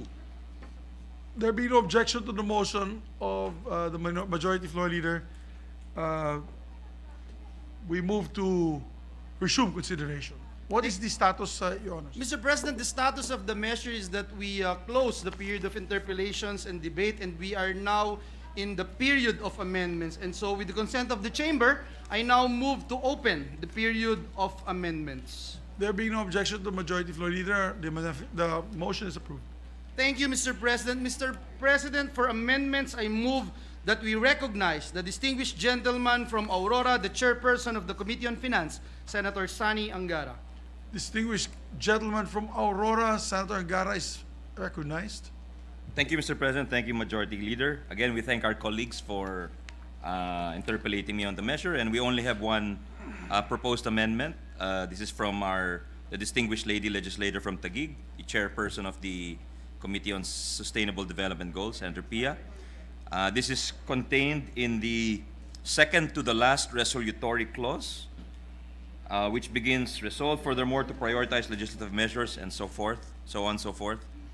To add after the word expenditures at the end of that last resolutory clause, second to the last resolutory clause, to add after the word expenditures, as these will bring the economy closer to achieving the country's Sustainable Development Goals, or SDGs. I so move, Mr. President. There being no objection to the motion of the Majority Leader? Majority Leader. I'd just like to explain, but there's a motion, let's approve it. Yeah, there being no objection, motion is approved. Yes, Mr. President, I think Senator Cayetano is recognized. seeking the floor. Well, the sponsor already accepted he actually took time to read it. Thank you for that. But I'm just saying that this line is actually already contained in the actual medium-term fiscal framework. So it's not new, and based on the interpellations we had, there is that commitment. So I felt that then we might as well put it and be very clear that this is our objective, because Thanks, in the days to come, when we have our budget hearings, just like the call of the majority floor leader that 24 signatures on the resolution is a proof of the support, then I will also assume that this being contained not just in the annexed framework, but in the resolution itself, would translate into support for programs that are actually sustainable and consistent with the SDGs. Thank you, Mr. President, and to the Chairman of the Committee on Finance. Thank you to the distinguished lady from Taguig, Senator Pia. Thank you. Mr. President, Yes, with Majority no Leader. other amendments, Mr. President, I move to close the period of committee amendments. I so move, Mr. President. There being no objection to the motion, the period of committee amendments is closed. Mr. President, with the consent of the body, I move that we adopt Senate Concurrent Resolution Number 3, taking into consideration House Concurrent Resolution Number 2, subject to stand. So move, Mr. President. There being no objection to the motion, the Senate adopts Senate Concurrent Resolution Number 3. Congratulations to the author. Mr. President, the This Senate is your Minority... resolution, Mr. President. The You and sen- the and the majority author leader. pala. To the sponsor. I'm just defending it on your behalf. To the sponsor. To the sponsor. Mr. President, the Senate Minority Leader is seeking the floor. I move that he be recognized. Senator Coco Pimentel. Our distinguished colleague from Cagayan de Oro, the Philippines, Senator Pimentel, is recognized. I came from the lounge, Mr. President, but I was present at the tail end of the proceedings. Is it proper now to explain my no vote, Mr. President? Yes. Yeah. Yes, please proceed. Mr. President, my dear colleagues, I vote no to the adoption of Senate Concurrent Resolution Number 3, or the concurrent resolution supporting the 2022 to 2028 medium-term fiscal framework of the national government, for the following reasons. Number 1, Section 72, Rule 25 of the Rules of the Senate provides that simple or concurrent resolutions shall not be subject to the procedure for second and third readings prescribed in Section 71. It is clear, therefore, that a concurrent resolution's subject matter should be as simple as a simple resolutions. Number 2, the subject matter of this resolution is more than an expression of sentiment or a vision mission statement of Congress, as claimed in the earlier part of the interpellation. The resolutory clauses are explicit. There are infinitive phrases like to support, to recognize, and to prioritize. And these are words that denote positive action from those voting in favor. Number 3, voting in favor of the resolution is a commitment from the voter to support the 21-page MTFF, which contains macroeconomic objectives, fiscal plans, and legislative measures predetermined by the executive branch. Number 4, the resolution is a binding document on our Congress. Page 1 of the MTFF provides, once adopted, the MTFF will become an anchor for the annual spending and financial plan of the national government and Congress when preparing the annual budget and undertaking related appropriation activities. That's the quotation. The word anchor connotes basis, dependence, and fixing an object to a certain place, among others. As such, an affirmative vote can amount to a wholesale surrender to the following legislative measures like 1, Annual Budget or the General Appropriations Act. Number 2, Budget Modernization Bill. Number 3, National Government Right-Sizing Program. Number 4, Imposition of VAT on digital service providers. Number 5, Taxation of income generated by online content creators. Number 6, Imposition of excise tax on single-use plastics. Number 7, government pension reform bills and other fiscal strengthening measures that are identified to complement the objectives of the MTFF. And all these legislative measures that I have just mentioned lack sufficient details in the present form of the MTFF to support an intelligible and well-informed decision on the matter. Number 5, voting in favor of this concurrent resolution is the complete antithesis to my role as the minority leader.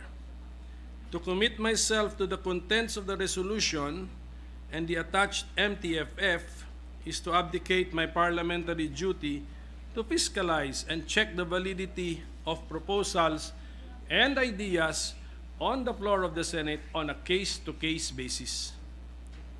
And number 6, one last point. The subject resolution is replete with formal and procedural inaccuracies. Procedure follows form, and form follows the contents. However, this rule was inadequately observed in Senate Concurrent Resolution Number 3, while other resolutions of the same type deal with Joint Committee of Congress to hear the State of the Nation Address of the President. That is Senate Concurrent Resolution Number 1. Congress Parliamentary Bangsamoro Forum, Senate Concurrent Resolution Number 2. And Legislative Calendar, First Regular Session, 19th Congress, which is Concurrent Resolution Number 4. The subject resolution encompasses a broader and more contentious topic on the 2022 to 2028 MTFF of the national government. Given the nature of other concurrent resolutions adopted by the Senate this 19th Congress, no other conclusion can be had but that the subject resolution belongs not to this group called concurrent resolution. It is my position that this measure should not have followed the procedure for concurrent resolutions and that legislative work should have started at the committee level and not in plenary. If the chosen legislative form is inaccurate, the legislative procedure followed is wrong, and therefore the result arrived at is defective. I have learned from my participation in the international conferences that form is as important as substance. Procedure is as important as substance. So, Mr. President, the rules of the Senate, I must stress, should be treated with due regard and utmost respect. Thank you very much, Mr. President. Our distinguished Minority Floor Leader, we take note of your explanation of your negative vote. Yes, our Deputy Minority Floor Leader, Senator Risa Ontiveros, is recognized. Salamat kaayo, Mr. President. May I likewise request that the journal reflect that this representation on Senate Concurrent Resolution Number 3 abstains. Salamat kaayo, Mr. President. Thank you very much. We take note of your vote. Yes, Majority Leader. Mr. President, may I ask for a minute suspension, Mr. President? Can Just we for make 1 it a minute. Senate minute suspension, or is it a short minute suspension? Really 1 minute, Mr. President. Okay, suspension. session suspended.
Thank you, Mr. President. Before we proceed with the reference of business, may I just put on record that we have our guest from the gallery, our dear Secretary of Justice, our former colleague in the House of Representatives, Secretary Boying Remulla is here with us, and we welcome and acknowledge his presence, Mr. President.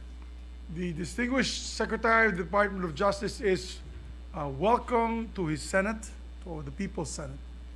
Thank you, Mr. President. Mr. President, I move that we proceed with the reference of business. There being no objection, Secretary, let's proceed to the reference of business.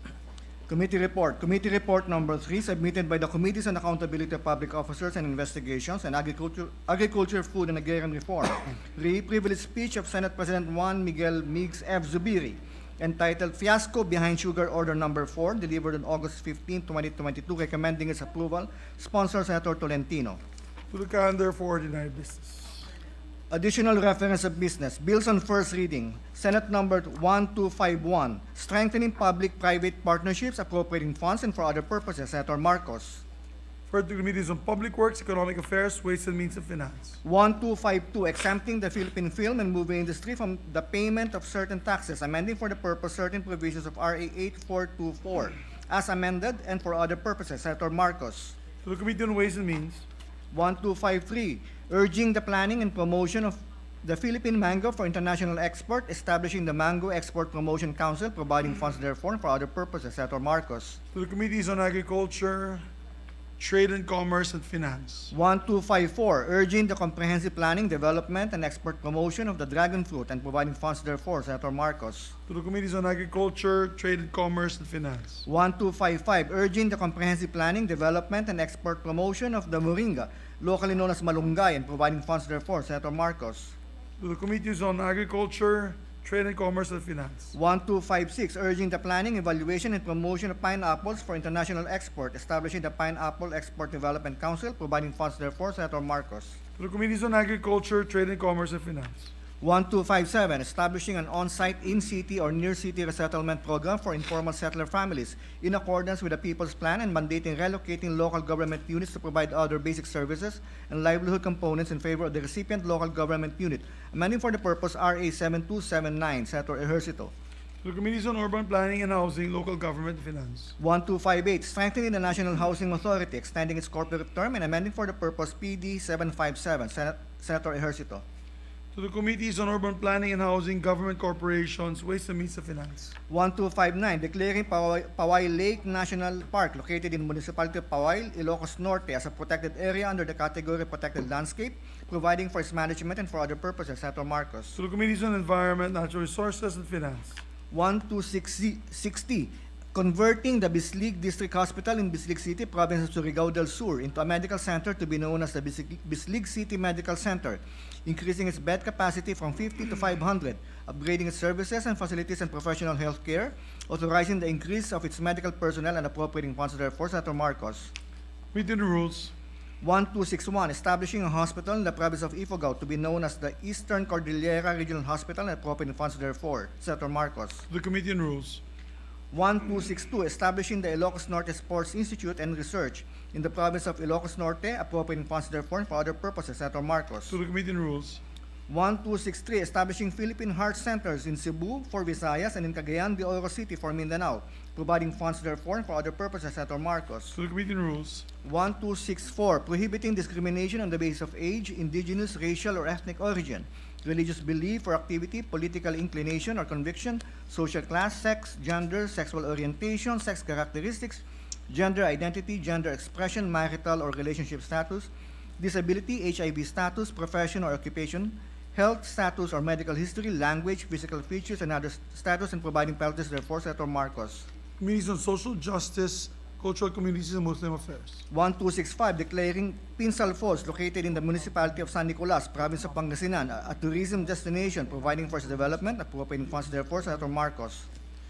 To the Committees on Tourism, Public Works, and Finance. 1266. Establishing a Technical Education and Skills Development Authority Training and Assessment Center in the city of Maasin Province of Southern Leyte to be known as the Maasin City TESDA Training and Assessment Center and appropriating funds therefore. Senator Marcos. To the Committees on Higher Technical Vocational Education and Finance. 1267, establishing a specialty hospital in Cebu City to specialize in kidney and allied diseases to be known as the Visayas Kidney Institute and appropriating funds therefore. Senator Marcos. To the Committee on Rules. 1268, providing for the establishment of a district hospital in Iligan City to be known as the Iligan City District Hospital, appropriating funds therefore. Senator Marcos. To the Committee on Rules. 1269, establishing Technical Education and Skills Development Authority training and assessment centers in the municipalities of Mangkayan, Kibungan, Kabayan, Atok, Itogon, and Tuba Province of Benguet, and appropriating funds therefore. Senator Marcos. To the Committees on Higher Technical Vocational Education and Finance. 1270, promoting Philippine indigenous and traditional writing systems and providing for their protection, preservation, and conservation. Senator Revilla Jr. To the Committee on Culture and Arts. 1271, creating 4 additional branches of the Regional Trial Court in the 4th Judicial Region to be stationed in the city of Bacoor, Province of Cavite, and appropriating funds therefore, amending for the purpose Section 14E of BP 129 as amended. Senator Revilla Jr. To the Committees on Justice, Human Rights, and Finance. 1272, declaring the first day of February of every year as a National Hijab Day and promoting an understanding of the Muslim tradition of wearing hijab. Senator Padilla. To the Committees on Cultural Communities and Muslim Affairs, Women and Children, and Gender Equality. 1273, recognize the proper burial of Muslim Filipinos, indigenous peoples, and other denominations, providing for appropriate burial grounds in public cemeteries and appropriating funds therefore for other purposes. Senator Padilla. To the Committees on Cultural Communities and Muslim Affairs, Local Government, Finance. 1274, declaring October 22 of every year a special non-working holiday in the municipality of Rosario, province of Cavite, in commemoration of its founding anniversary. Senator Revilla Jr. To the Committee on Rules. 1275, providing for work benefits and social protection to all delivery platform riders working in the gig economy. Senator Tolentino. To the Committees on Labor and Employment, Trade and Commerce, and Entrepreneurship. 1276, instituting reforms to further protect and develop micro, small, and medium enterprises, amending for the purpose EO 81 as amended by Senator Ejercito. To the Committees on Government Corporations and Public Enterprises, Banks, and Financial Institutions. 1277, mandating the use of surveillance cameras for the security and safety of commercial establishments. Senator Ejercito. To the Committees on Trade and Commerce, Public Order, and Dangerous Drugs. 1278, establishing a business permit and licensing office in every city or municipality in the country. Senator Ejercito. Committees on Local Government, Trade and Commerce, and Finance. 1279, granting Philippine citizenship to Juvenal Sanso. Senator Poe. Third Committee on Rules. 1280, an act amending RA 10022, further amending RA 8042, otherwise known as an act to institute the policies of overseas employment and establish a higher standard of protection and promotion of the welfare of migrant workers, their families, and overseas Filipinos in distress, and for other purposes to mandate Filipino health coverage for diagnostic, laboratory, and other medical examination requirements for their employment overseas. Senator Revilla Jr. To the Committees on Migrant Workers, Health, and Demography. 1281, prohibiting online gambling and placing of wagers or bets through the internet or any form of online gambling activities, providing penalties and for other purposes. Senator Villanueva. To the Committees on Games and Amusements. 1282, providing for support for the growth and development of barangay micro-business enterprises, amending for the purpose RA 9178 and for other purposes. Senator Villanueva. To the Committees on Trade and Commerce, Local Government, Finance. 1283, establishing an on-site in-city or near-city resettlement program for informal settler families in accordance with the People's Plan, amending for the purpose RA 7279 as amended by Senator Villanueva. To the Committees on Urban Planning and Housing, Local Government, and Finance. 1284, strengthening access to credit of micro, small, and medium enterprises, amending for the purpose RA 6977 as amended and for other purposes. Senator Ejercito. To the Committees on Trade and Commerce and Economic Affairs. 1285, providing for simplified registration, filing of returns, and payment of income and percentage taxes, and providing for tax relief for micro enterprises, amending for the purpose Section 74, 128, and 236 of the NIRC as amended. Senator Ejercito. To the Committee on Ways and Means. Second additional reference of business, resolutions. PS Resolution number 190, directing the appropriate committees of the Senate to conduct an inquiry on the operation and organization of Philippine National AIDS Council with the end view of strengthening our AIDS medium-term plan for 2023 to 2028. Senator Ontiveros. To the Committee on Health and Demography. 191, calling for the adoption of an interagency approach in the formulation of policies against the proliferation and spread of false information or fake news, and directing the Senate Committee on Public Information and Mass Media to conduct an inquiry with the end in view of proposing amendments to RA 10175 and other pertinent laws. Senator Padilla. To to the Committees on Public Information Mass Media. 192, directing the Senate committees to conduct an inquiry on the status of the implementation of the Department of Agriculture and its partner agencies and local government units of the cash assistance distribution to Filipino farmers under RA 11598, with the end in view of facilitating the same and targeting the correct beneficiary, Senator Villar C. To the Committees on Agriculture, Ways and Means of Finance. 193, directing the appropriate Senate committee to conduct an inquiry as to the increase in selling retail price and or supply shortage of various manufactured goods, Senator Villar M. To the Committee on Trade and Commerce. 194, directing the Senate Committee on Public Order and Dangerous Drugs to conduct an inquiry on the alarming cases of kidnapping, abduction, disappearances, and the recent spate of crimes in the country in general, with the end in view of crafting legislation to strengthen our criminal laws and maintain peace and order in the country, Senator Ejercito. To the Committees on Public Order and Dangerous Drugs. 195, urging the Senate Committee on Public Order and Dangerous Drugs and other appropriate committees to conduct an inquiry on the alleged rising abduction cases in Metro Manila and Luzon, Senator Poe. To the Committee on Public Order and Dangerous Drugs. 196, congratulating and commending the Philippine Blue Boys softball team for earning second place in the 11th Men's Softball Asia Cup held in Kochi, Japan, and for securing a spot in the 2022 Men's Softball World Cup by Senator Lapid. To the Committee on Rules. 197, congratulating and commending the Team Philippines for winning the 2022 Predator World Teams 10-Ball Championship in Klagenfurt, Austria by Senator Lapid. To the Committee on Rules. Majority Leader.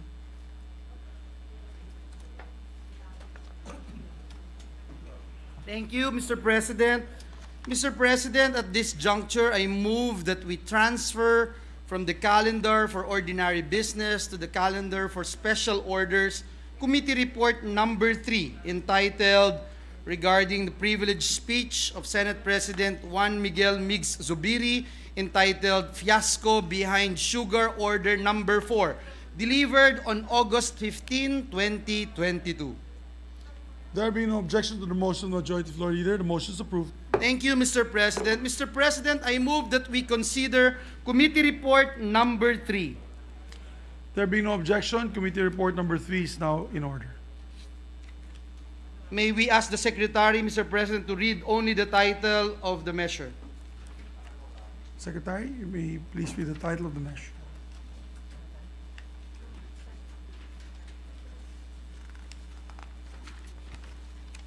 Privileged speech of Senate President Juan Miguel Migs F. Zubiri, entitled Fiasco Behind Sugar Order Number 4, delivered on August 15, 2022. Majority Leader. Mr. President, to sponsor the measure, may we recognize the distinguished gentleman from Cavite, Senator Francis Tolentino, as the Chair of the Committee on Accountability of Public Officers and Investigation to deliver the sponsorship speech.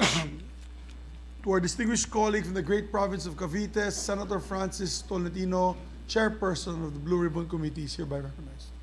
Thank you, Mr. President. Mr. President, my dear colleagues, I stand before you here today upon instructions of the Senate Blue Ribbon Committee, having considered the privileged speech of the Honorable Senate President last August 15, 2022, and after conducting several public hearings, I have the honor to report the findings thereof.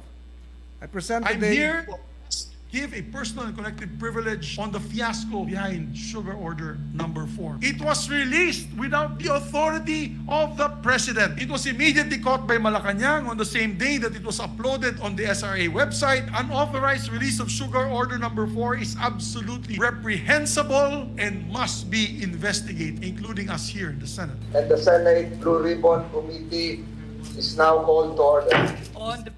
Mr. President, I present herewith today with a strong belief in the findings and conclusions of the Blue Ribbon Committee, Committee Report Number 3 on the sugar fiasco surrounding the issuance of Sugar Order Number 4 in coordination with the Senate Committee on Agriculture headed by the Honorable Senator Cynthia Villar. With a sense of urgency, the Senate Blue Ribbon Committee commenced its investigation on August 23, 2022, and within 17 days, ending 8 September 2022, your committee was able to complete the hearings as well as complete the committee report. Mr. President, we invited all the SRA board members, all the personalities involved, and even we issued a subpoena to no less than the Executive Secretary Victor Rodriguez, Mr. President. Gusto ko pong pasalamatan muna. I'd like to express my gratitude to all the members of the committee in devoting their precious time to shed light to the facts surrounding this issue, including the members of the minority. Napakasipag po nila. I thank not only the committee members, all our colleagues, the staff, the members of the Blue Ribbon Committee, those from the executive branch, and most especially the participation of the sovereign people.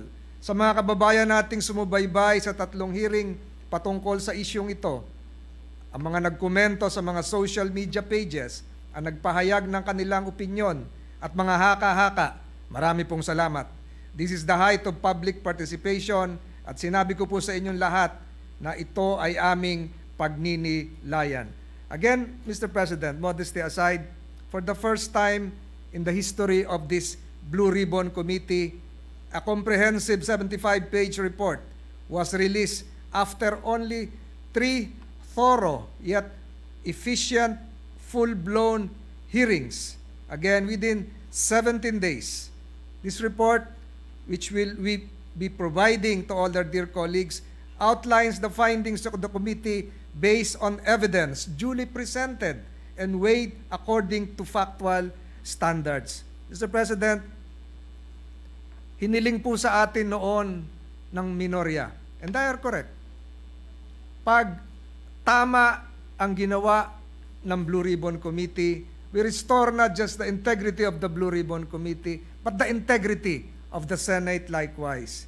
In its stand to protect the integrity of the Senate and its constitutional power to extract information during the conduct of investigations in aid of legislation, the Blue Ribbon Committee, as I have mentioned before, even issued a subpoena against the Executive Secretary to compel his presence and to find out the truth as to the facts and circumstances leading to the issuance of Sugar Order Number 4. Ito po siguro yung Executive Secretary Victor Rodriguez. Committee Secretaries, so ordered. To the Senate President, Senator Mig Zubiri, to the Chairman of the Blue Ribbon Committee, Senator Francis Tolentino, I would like to sincerely apologize if we have to resort to the issuance of a subpoena to compel my presence today. I have no intention whatsoever to disrespect the honorable members of the Senate and the Senate as an institution. Hearing is resumed.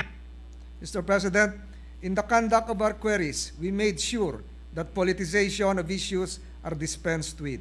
The honorable members of the Blue Ribbon Committee can attest to this. Instead, we focus our energies and resources on the issue at hand, whether there was really a real need to import sugar.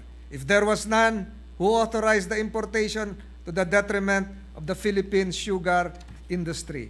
Alam niyo po, sa isyong ito ay makikita ang kahalagahan ng epekto ng lahat ng pulisiya na inilatag ng pamahalaan, na nilatag ng ating mga mambabatas para maayos at mahusay, para sa maayos at mahusay na implementasyon ng mga nasa ehekutibo. Mr. President, sa simula pa lang, nung ni-reorganize po ang Blue Ribbon Committee, your chairman has laid down the following principles that will guide the committee in its investigations. 1, a roadmap will be made for purposes of hearing a known duration with a defined direction. And ending hearings will not be allowed. Ayaw pong maniwala nung iba, but we did that with the help of all our colleagues, including the minority. Investigation will not evolve into a political circus. It will not be a witch hunt or fishing expedition. Resource persons will be respected. Moral certitude will be the standard of proof. And finally, the committee will protect the people, the fountain of power. Mr. President, sa simula ng paglaganap ng asukal sa ating bansa, and this was around the 1800s. I have read in one of the late nights I was studying the sugar industry that the British, just an hour ago, we were watching a ceremony within the British Parliament after the death of Queen Elizabeth. During the 1800s, a British vice consul in the name of Nicholas Loney was at the forefront of the birth of the sugar industry in the Philippines. It was said that he pushed for easy installment of crop loans given to sugar farmers, planters, first in Iloilo City, which after seeing the prominence in the sugar farming expanded the grant of crop loans to farmers in Negros Island.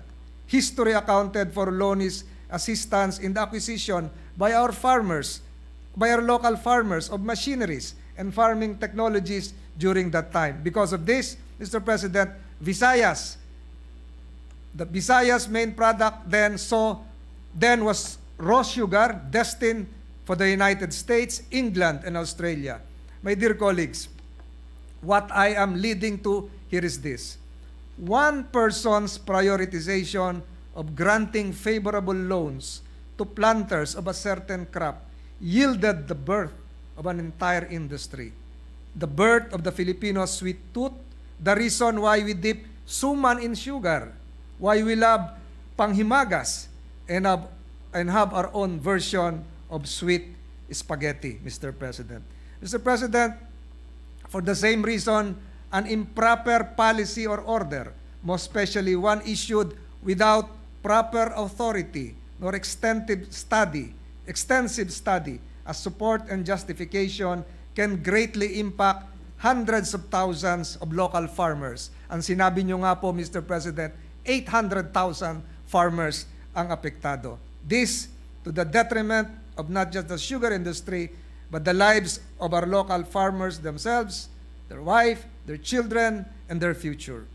It is ironic, Mr. President, that we have farmers without food. As I have mentioned a while ago, Mr. President, guided by the principles which we laid out during that August 17 organizational hearing, and after 3 extensive hearings, Mr. President, your committee recommends the following measures. First, on the need for more transparency and accountability. We likewise propose to expand the SRA board by adding members to represent key sectors. Finally, the committee recommends full funding of the SIDA law of 2005. Ito rin po siguro ang gusto ni Senator Cynthia Villar. On the side of accountability, Mr. President, your committee recommends the filing of the following charges. 1. Violation of Section 3A of the Anti-Graft and Corrupt Practices Act, Republic Act 3019. 2. Violation of Section 3E of the Anti-Graft and Corrupt Practices Act, RA 3019. 3. Violation of Article 177 of the Revised Penal Code as amended. 4. Violation of the provisions of RA 10845, otherwise known as the Anti-Agricultural Smuggling Act of 2016. 5th, administrative cases of serious dishonesty, gross neglect of duty, grave misconduct, conduct prejudicial to the best interest of the service, and gross insubordination under Sections 50A 1-3 and B 9-10 of the 2017 Rules on Administrative Cases in the Civil Service. Against the following: former SRA Administrator Hermenegildo Serafica, Attorney Ramon B. Beltran, Mr.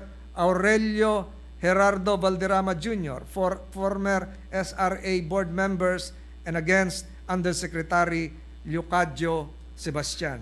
Mr. President, let me end my speech, Mr. President, by stating that the aim of the Blue Ribbon Committee is to search for the truth, and nothing but the truth. An inquiry in aid of legislation of Congress is not a fishing expedition or a witch hunt with no end in sight.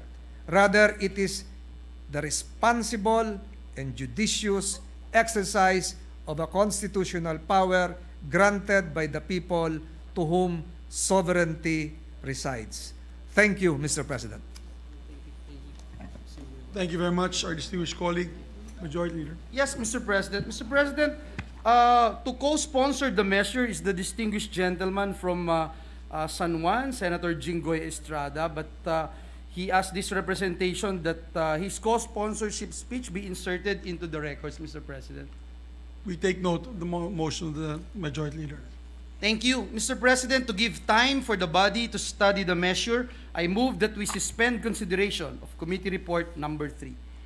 There being no objection to the motion of the Majority Floor Leader, the motion is approved and suspended on the deliberation. Ay, yes. Yeah. Thank you, Mr. President. Mr. President, with the permission of the body, we take this privileged speech up. And I ask Mr. President to recognize our distinguished colleague from the great province of Camarines Norte and the Republic of the Philippines, Senator Robin Hood Padilla, to deliver his speech. Sa ating mahal na senador na si Robin Hood Padilla, you are recognized, sir. Maraming salamat po, Ginoong Pangulo, at maraming salamat po sa ating pinunong mayorya. A'udhu billahi minasyaitanir rajim. Bismillahirrahmanirrahim. Alhamdulillah rabbil alamin. Bismillahi wassalatu wassalamu ala rasulillahi. Asyhadu an la ilaha illallah, asyhadu anna Muhammadar Rasulullah. Ako po ay bumabati sa lahat po ng kasama natin sa Senado at sa lupon ng ating bulwagang ito. Assalamualaikum warahmatullahi wabarakatuh. Ginoong Pangulo, ang inang bayan at ang taong bayan ay pagod na sa mga malulungkot at masasamang balita.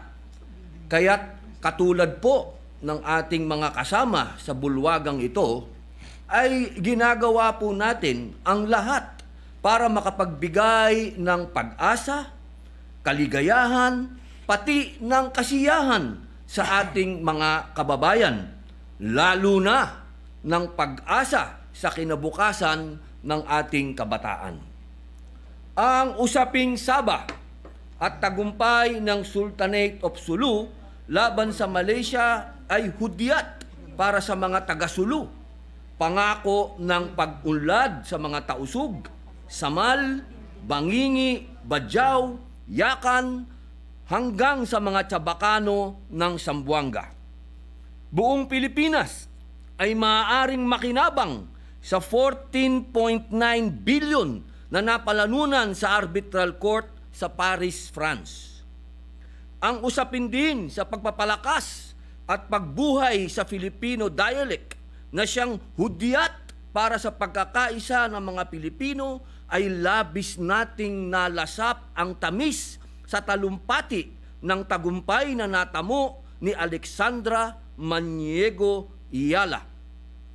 Kanyang pinili ang magsambit sa wikang Pilipino kaysa sa wikang Ingles sa Estados Unidos de America. Kahit saan man o kahit sino man ang kaharap, taas noo ang isang Filipina. Walang dapat pagyamanin kundi ang sariling atin at ang sinisintang inang bayang Pilipinas. At ang usapin ng joint oil exploration sa West Philippine Sea na nangangako ng paglaya natin sa pagkakakulong sa mataas na presyo ng langis na taon-taon ay tumataas ang ating pangangailangan dito. Ito ang tunay na magbibigay ginhawa sa ating mahihirap na kababayan sa hinaharap. Ang magkaroon tayo ng sarili nating supply ng langis ang siyang daan para bumaba ang presyo, hindi lamang ng gasolina, kuryente at pamasahe, kundi lahat ng produktong gumagamit ng transportasyon, lalong-lalo na ang mga basikong pangangailangan katulad ng pagkain. Ngayong araw po na ito, Ginoong Pangulo, hayaan niyo po akong talakayin ko naman ang isang paksa na sa aking paniniwala ay napapanahong bigyan ng karapatang atensyon. Sa Miyerkules po ay magsisimula na ang talakayan sa Senado kasama ang ating mga economic managers ukol sa kalagayan ng pananalapi ng bansa. Sa pasimula pa lamang, maganda na ang agenda ng ating 2023 national budget. Paglikha ng mas maraming dekalidad na trabaho at green jobs. Maayos na pamumuhunan sa infrastruktura, digitalisasyon, at iba pang programang nakatutok sa 8-point socio-economic agenda ng ating administrasyon. At lahat ng programang ito ay nakadepende sa inihahaing pangbansang budget sa susunod na taon para maunawaan natin at lalo ng ating mga kababayan na tulad ng marami sa atin ay lula sa madaming numero. Hayaan niyo pong himayin natin ang lahat.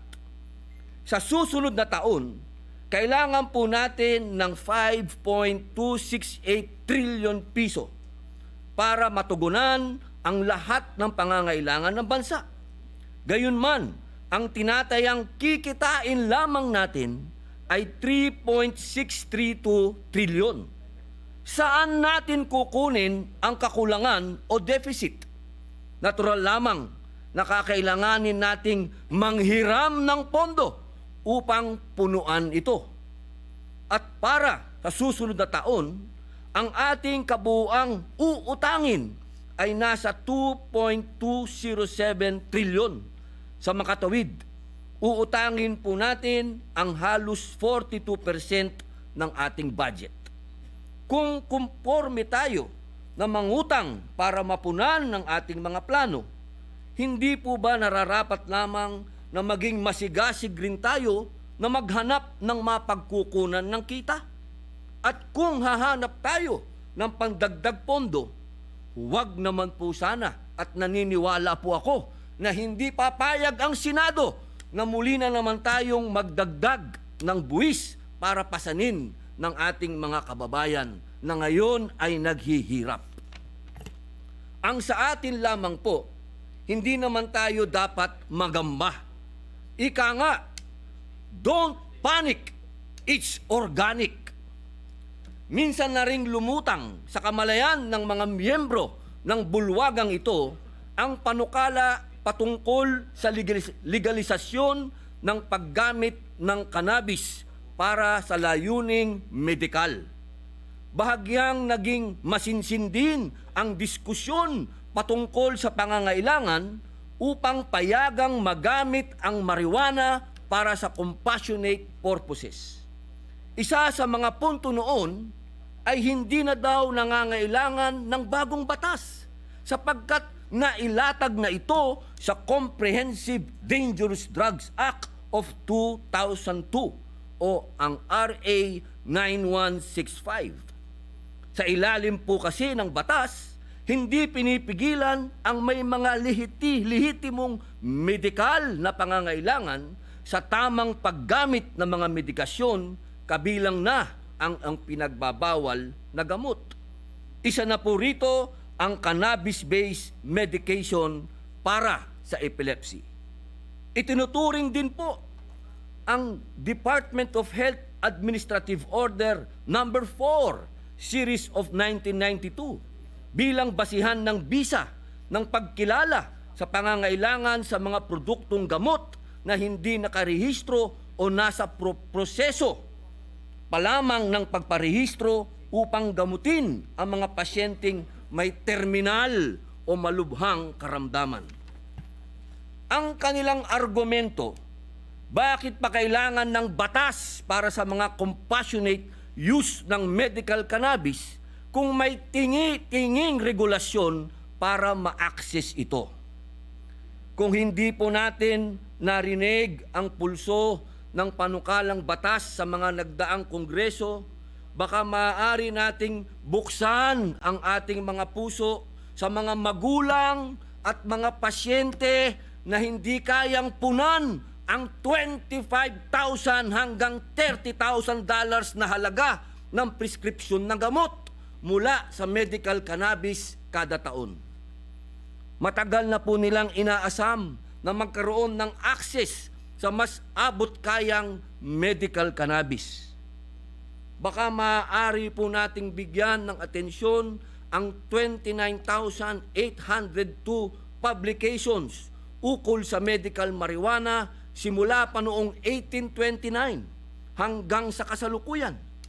Sa pagtataya ng mga pag-aaral sa US mula 2016 hanggang 2019, ang cannabis ay nakitaan ng moderate to high quality of evidence of efficacy, effectiveness, and safety sa mga medikal na kondisyon kung saan pinapayagan ang paggamit nito.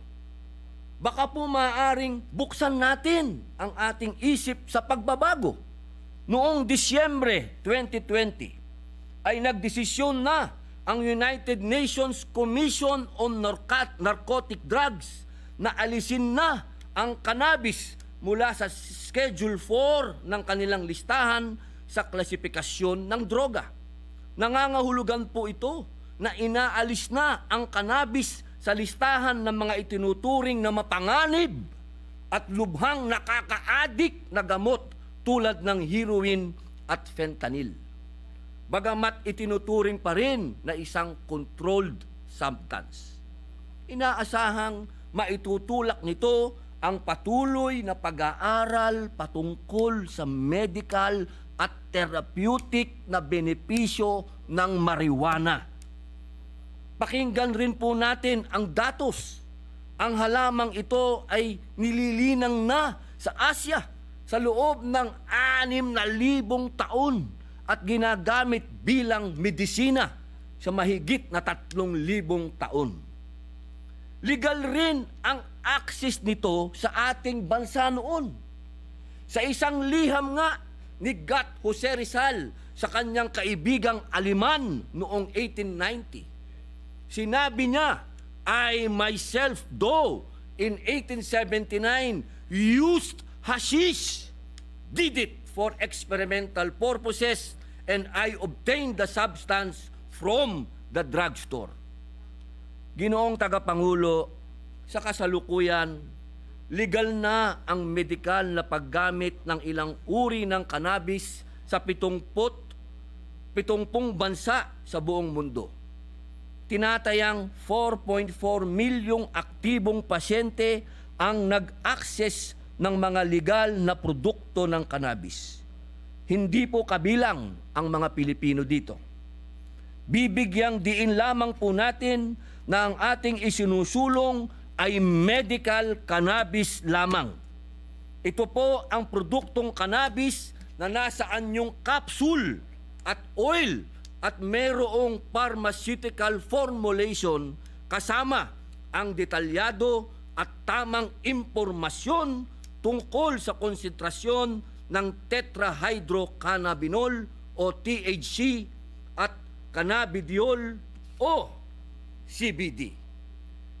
Hindi po ito yung alam nating 2 joints o jutes o hashish, Mary Jane o bang at iba pang katawagan sa marijuana na para sa recreation o good time lamang. Kaya naman po, pinupursige natin ang pagpapasa ng batas na partikular sa legal na access ng medical cannabis dahil ito po ang direksyon na nararapat nating tahakin kung sisilipin natin ang mga benepisyong hatid nito gamit ang lente ng kalusugan at ekonomiya. Ang Asya pa naman ang may pinakamalaking merkado para dito dahil sa 4.5 bilyong mamamayan sa rehiyon. Angat rin tayo sa lahat base sa mga pag-aaral dahil kung ikukumpara sa mga halamang cannabis na lumalago sa ibang bansa, may mataas na cannabidiol content ang cannabis sa Pilipinas sa pangunahing sangkap sa karamihan ng mga produktong pang-medikal. Ang akin pong punto, bukod sa lumalawak na gamit ng medical cannabis, malaki rin po ang ambag nito sa ekonomiya. Patunay po ang tinatabong kita mula sa buwis at laki ng merkado ng mga bansang nagbukas ng industriya para sa mas malayang access ng medical cannabis. Ginoong Pangulo, 2021, ang pandaigdigang bentahan ng medical cannabis ay tinatayang nasa $37.4 billion. Sa Asia po, kung saan naitala sa kasaysayan ang pinakamahigpit na patakaran sa paggamit ng cannabis, ay nagsimula ng magbukas ang mga pinto para sa cannabis industry. $158.9 milyong o tumataginting na 8.7 billion pesos po. Ito po ang halaga ng ginastos ng mga consumers ng medical cannabis sa Israel noong 2020 lamang. Sa Thailand, ang ating kapitbahay, kalapit bansa, 4 na taon na po simula na maging legal ang paggamit ng medical marijuana. Sa botong 166-0, naipasa ng kanilang National Legislative Assembly ang medical marijuana legalization. Ang merkado para sa medical cannabis ng Thailand ay tinatayang aabot sa $79 milyong nitong 2021 lamang. Mataas rin ang pangangailangan ng produktong CBD sa Estados Unidos. Ito po yung walang tama, yung walang psychoactive effect at hindi nakaka-addict tulad ng kadalasang maling akala. Pumapalo po ito sa $390 million kada taon. Inaasahang tataas pa ito hanggang $1.3 billion ngayong 2022 o 71.5 billion pesos. Katumbas na po nito ng halos 10% ng koleksyon ng Bureau of Customs nitong 2022. At higit na mas malaki pa sa market ng imported na alak sa Pilipinas na sinasabing papalo sa 50 bilyong piso sa 2025. Sa mga estado sa Estados Unidos kung saan legal ang medical cannabis, tumatabo ang mga pamahalaang federal ng kita mula sa buwis at licensing fees. Bilang halimbawa, sa Oklahoma, $18 million mula pa lamang sa kita galing sa patient and commercial license fees simula noong August ng 2018. Sa Arizona, $64 million mula sa buwis noong 2021. Sa Hawaii, $4.7 million ng tax revenues. At sa Maine, $3.9 million noong 2021.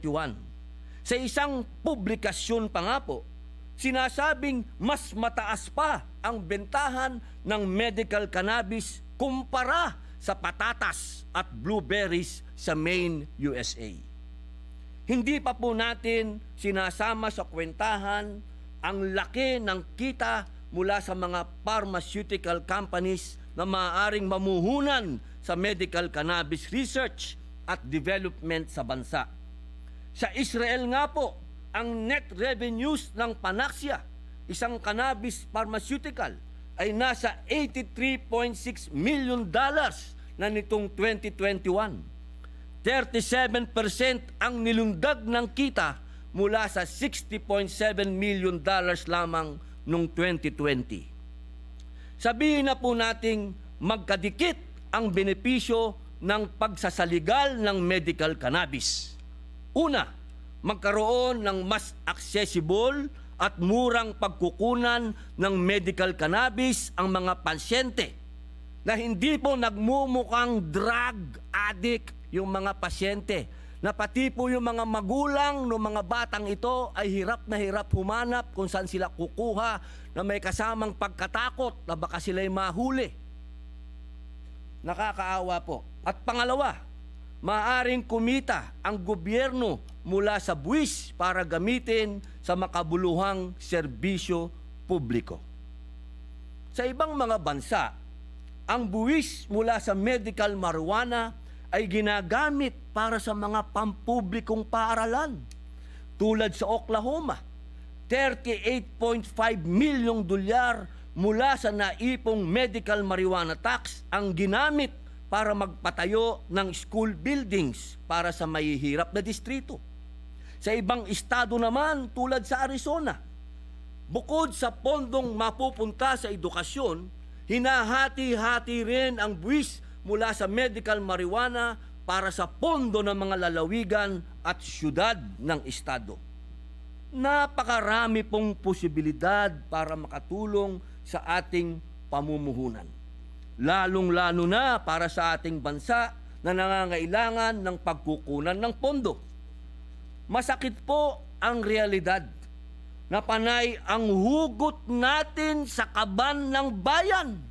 Bilang halimbawa, nalulugi tayo mula sa maraming government-owned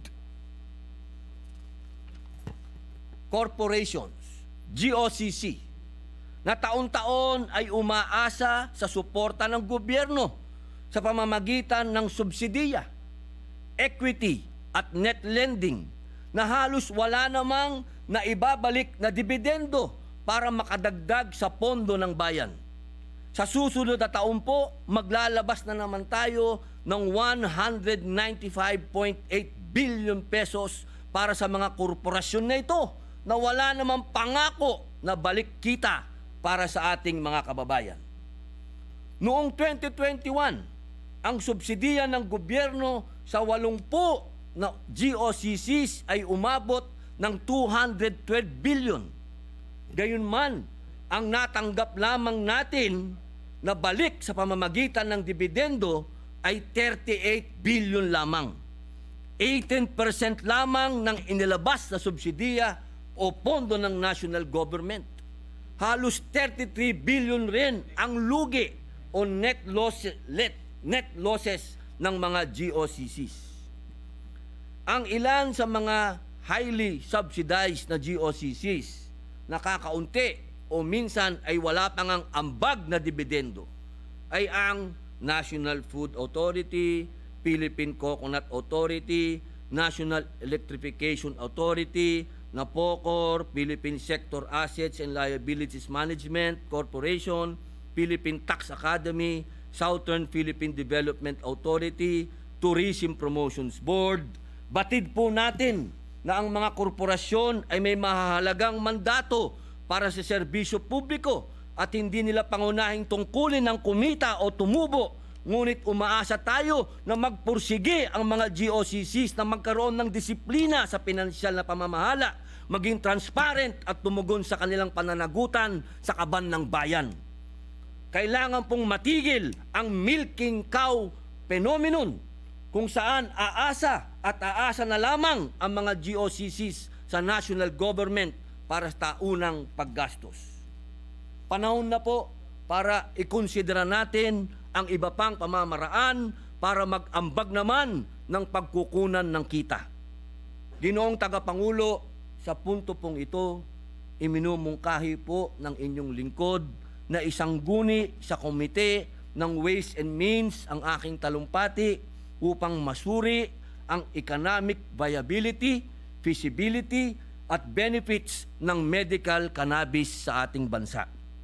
Habang tayo po ay nagpaplano ng gastusin ng gobyerno gamit ang kaban ng bayan, huwag naman po sana nating kalimutan ang ating tungkulin na tumbasan at higitan pa ang pinaghirapang kontribusyon ng ating mga kababayan.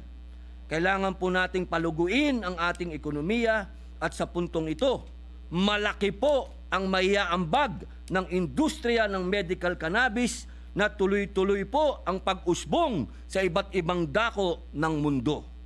Panahon na po para tayo naman ang magpunla ng sariling atin. Tandaan po natin ang kasabihan, kapag may itinanim, may aanihin. Maraming salamat po, Ginoong Tagapangulo. Maraming salamat, kapatid natin galing Camarines Norte, Senator Robin Hood Padilla. Ginoong Pangulo, Ginoong Mayorya, na nagbigay po ako ng ng drug test ko po sa lahat, ha. Baka Oo nga, Para makita natanggap, niyo po, for the ano? record, natanggap po namin ang inyong drug test report. Negative ang mga drugs. Kaya, at least, hindi po to conflict of interest na itinutulak nyo dahil ginagamit nyo ito. Ang medical marijuana lang talaga.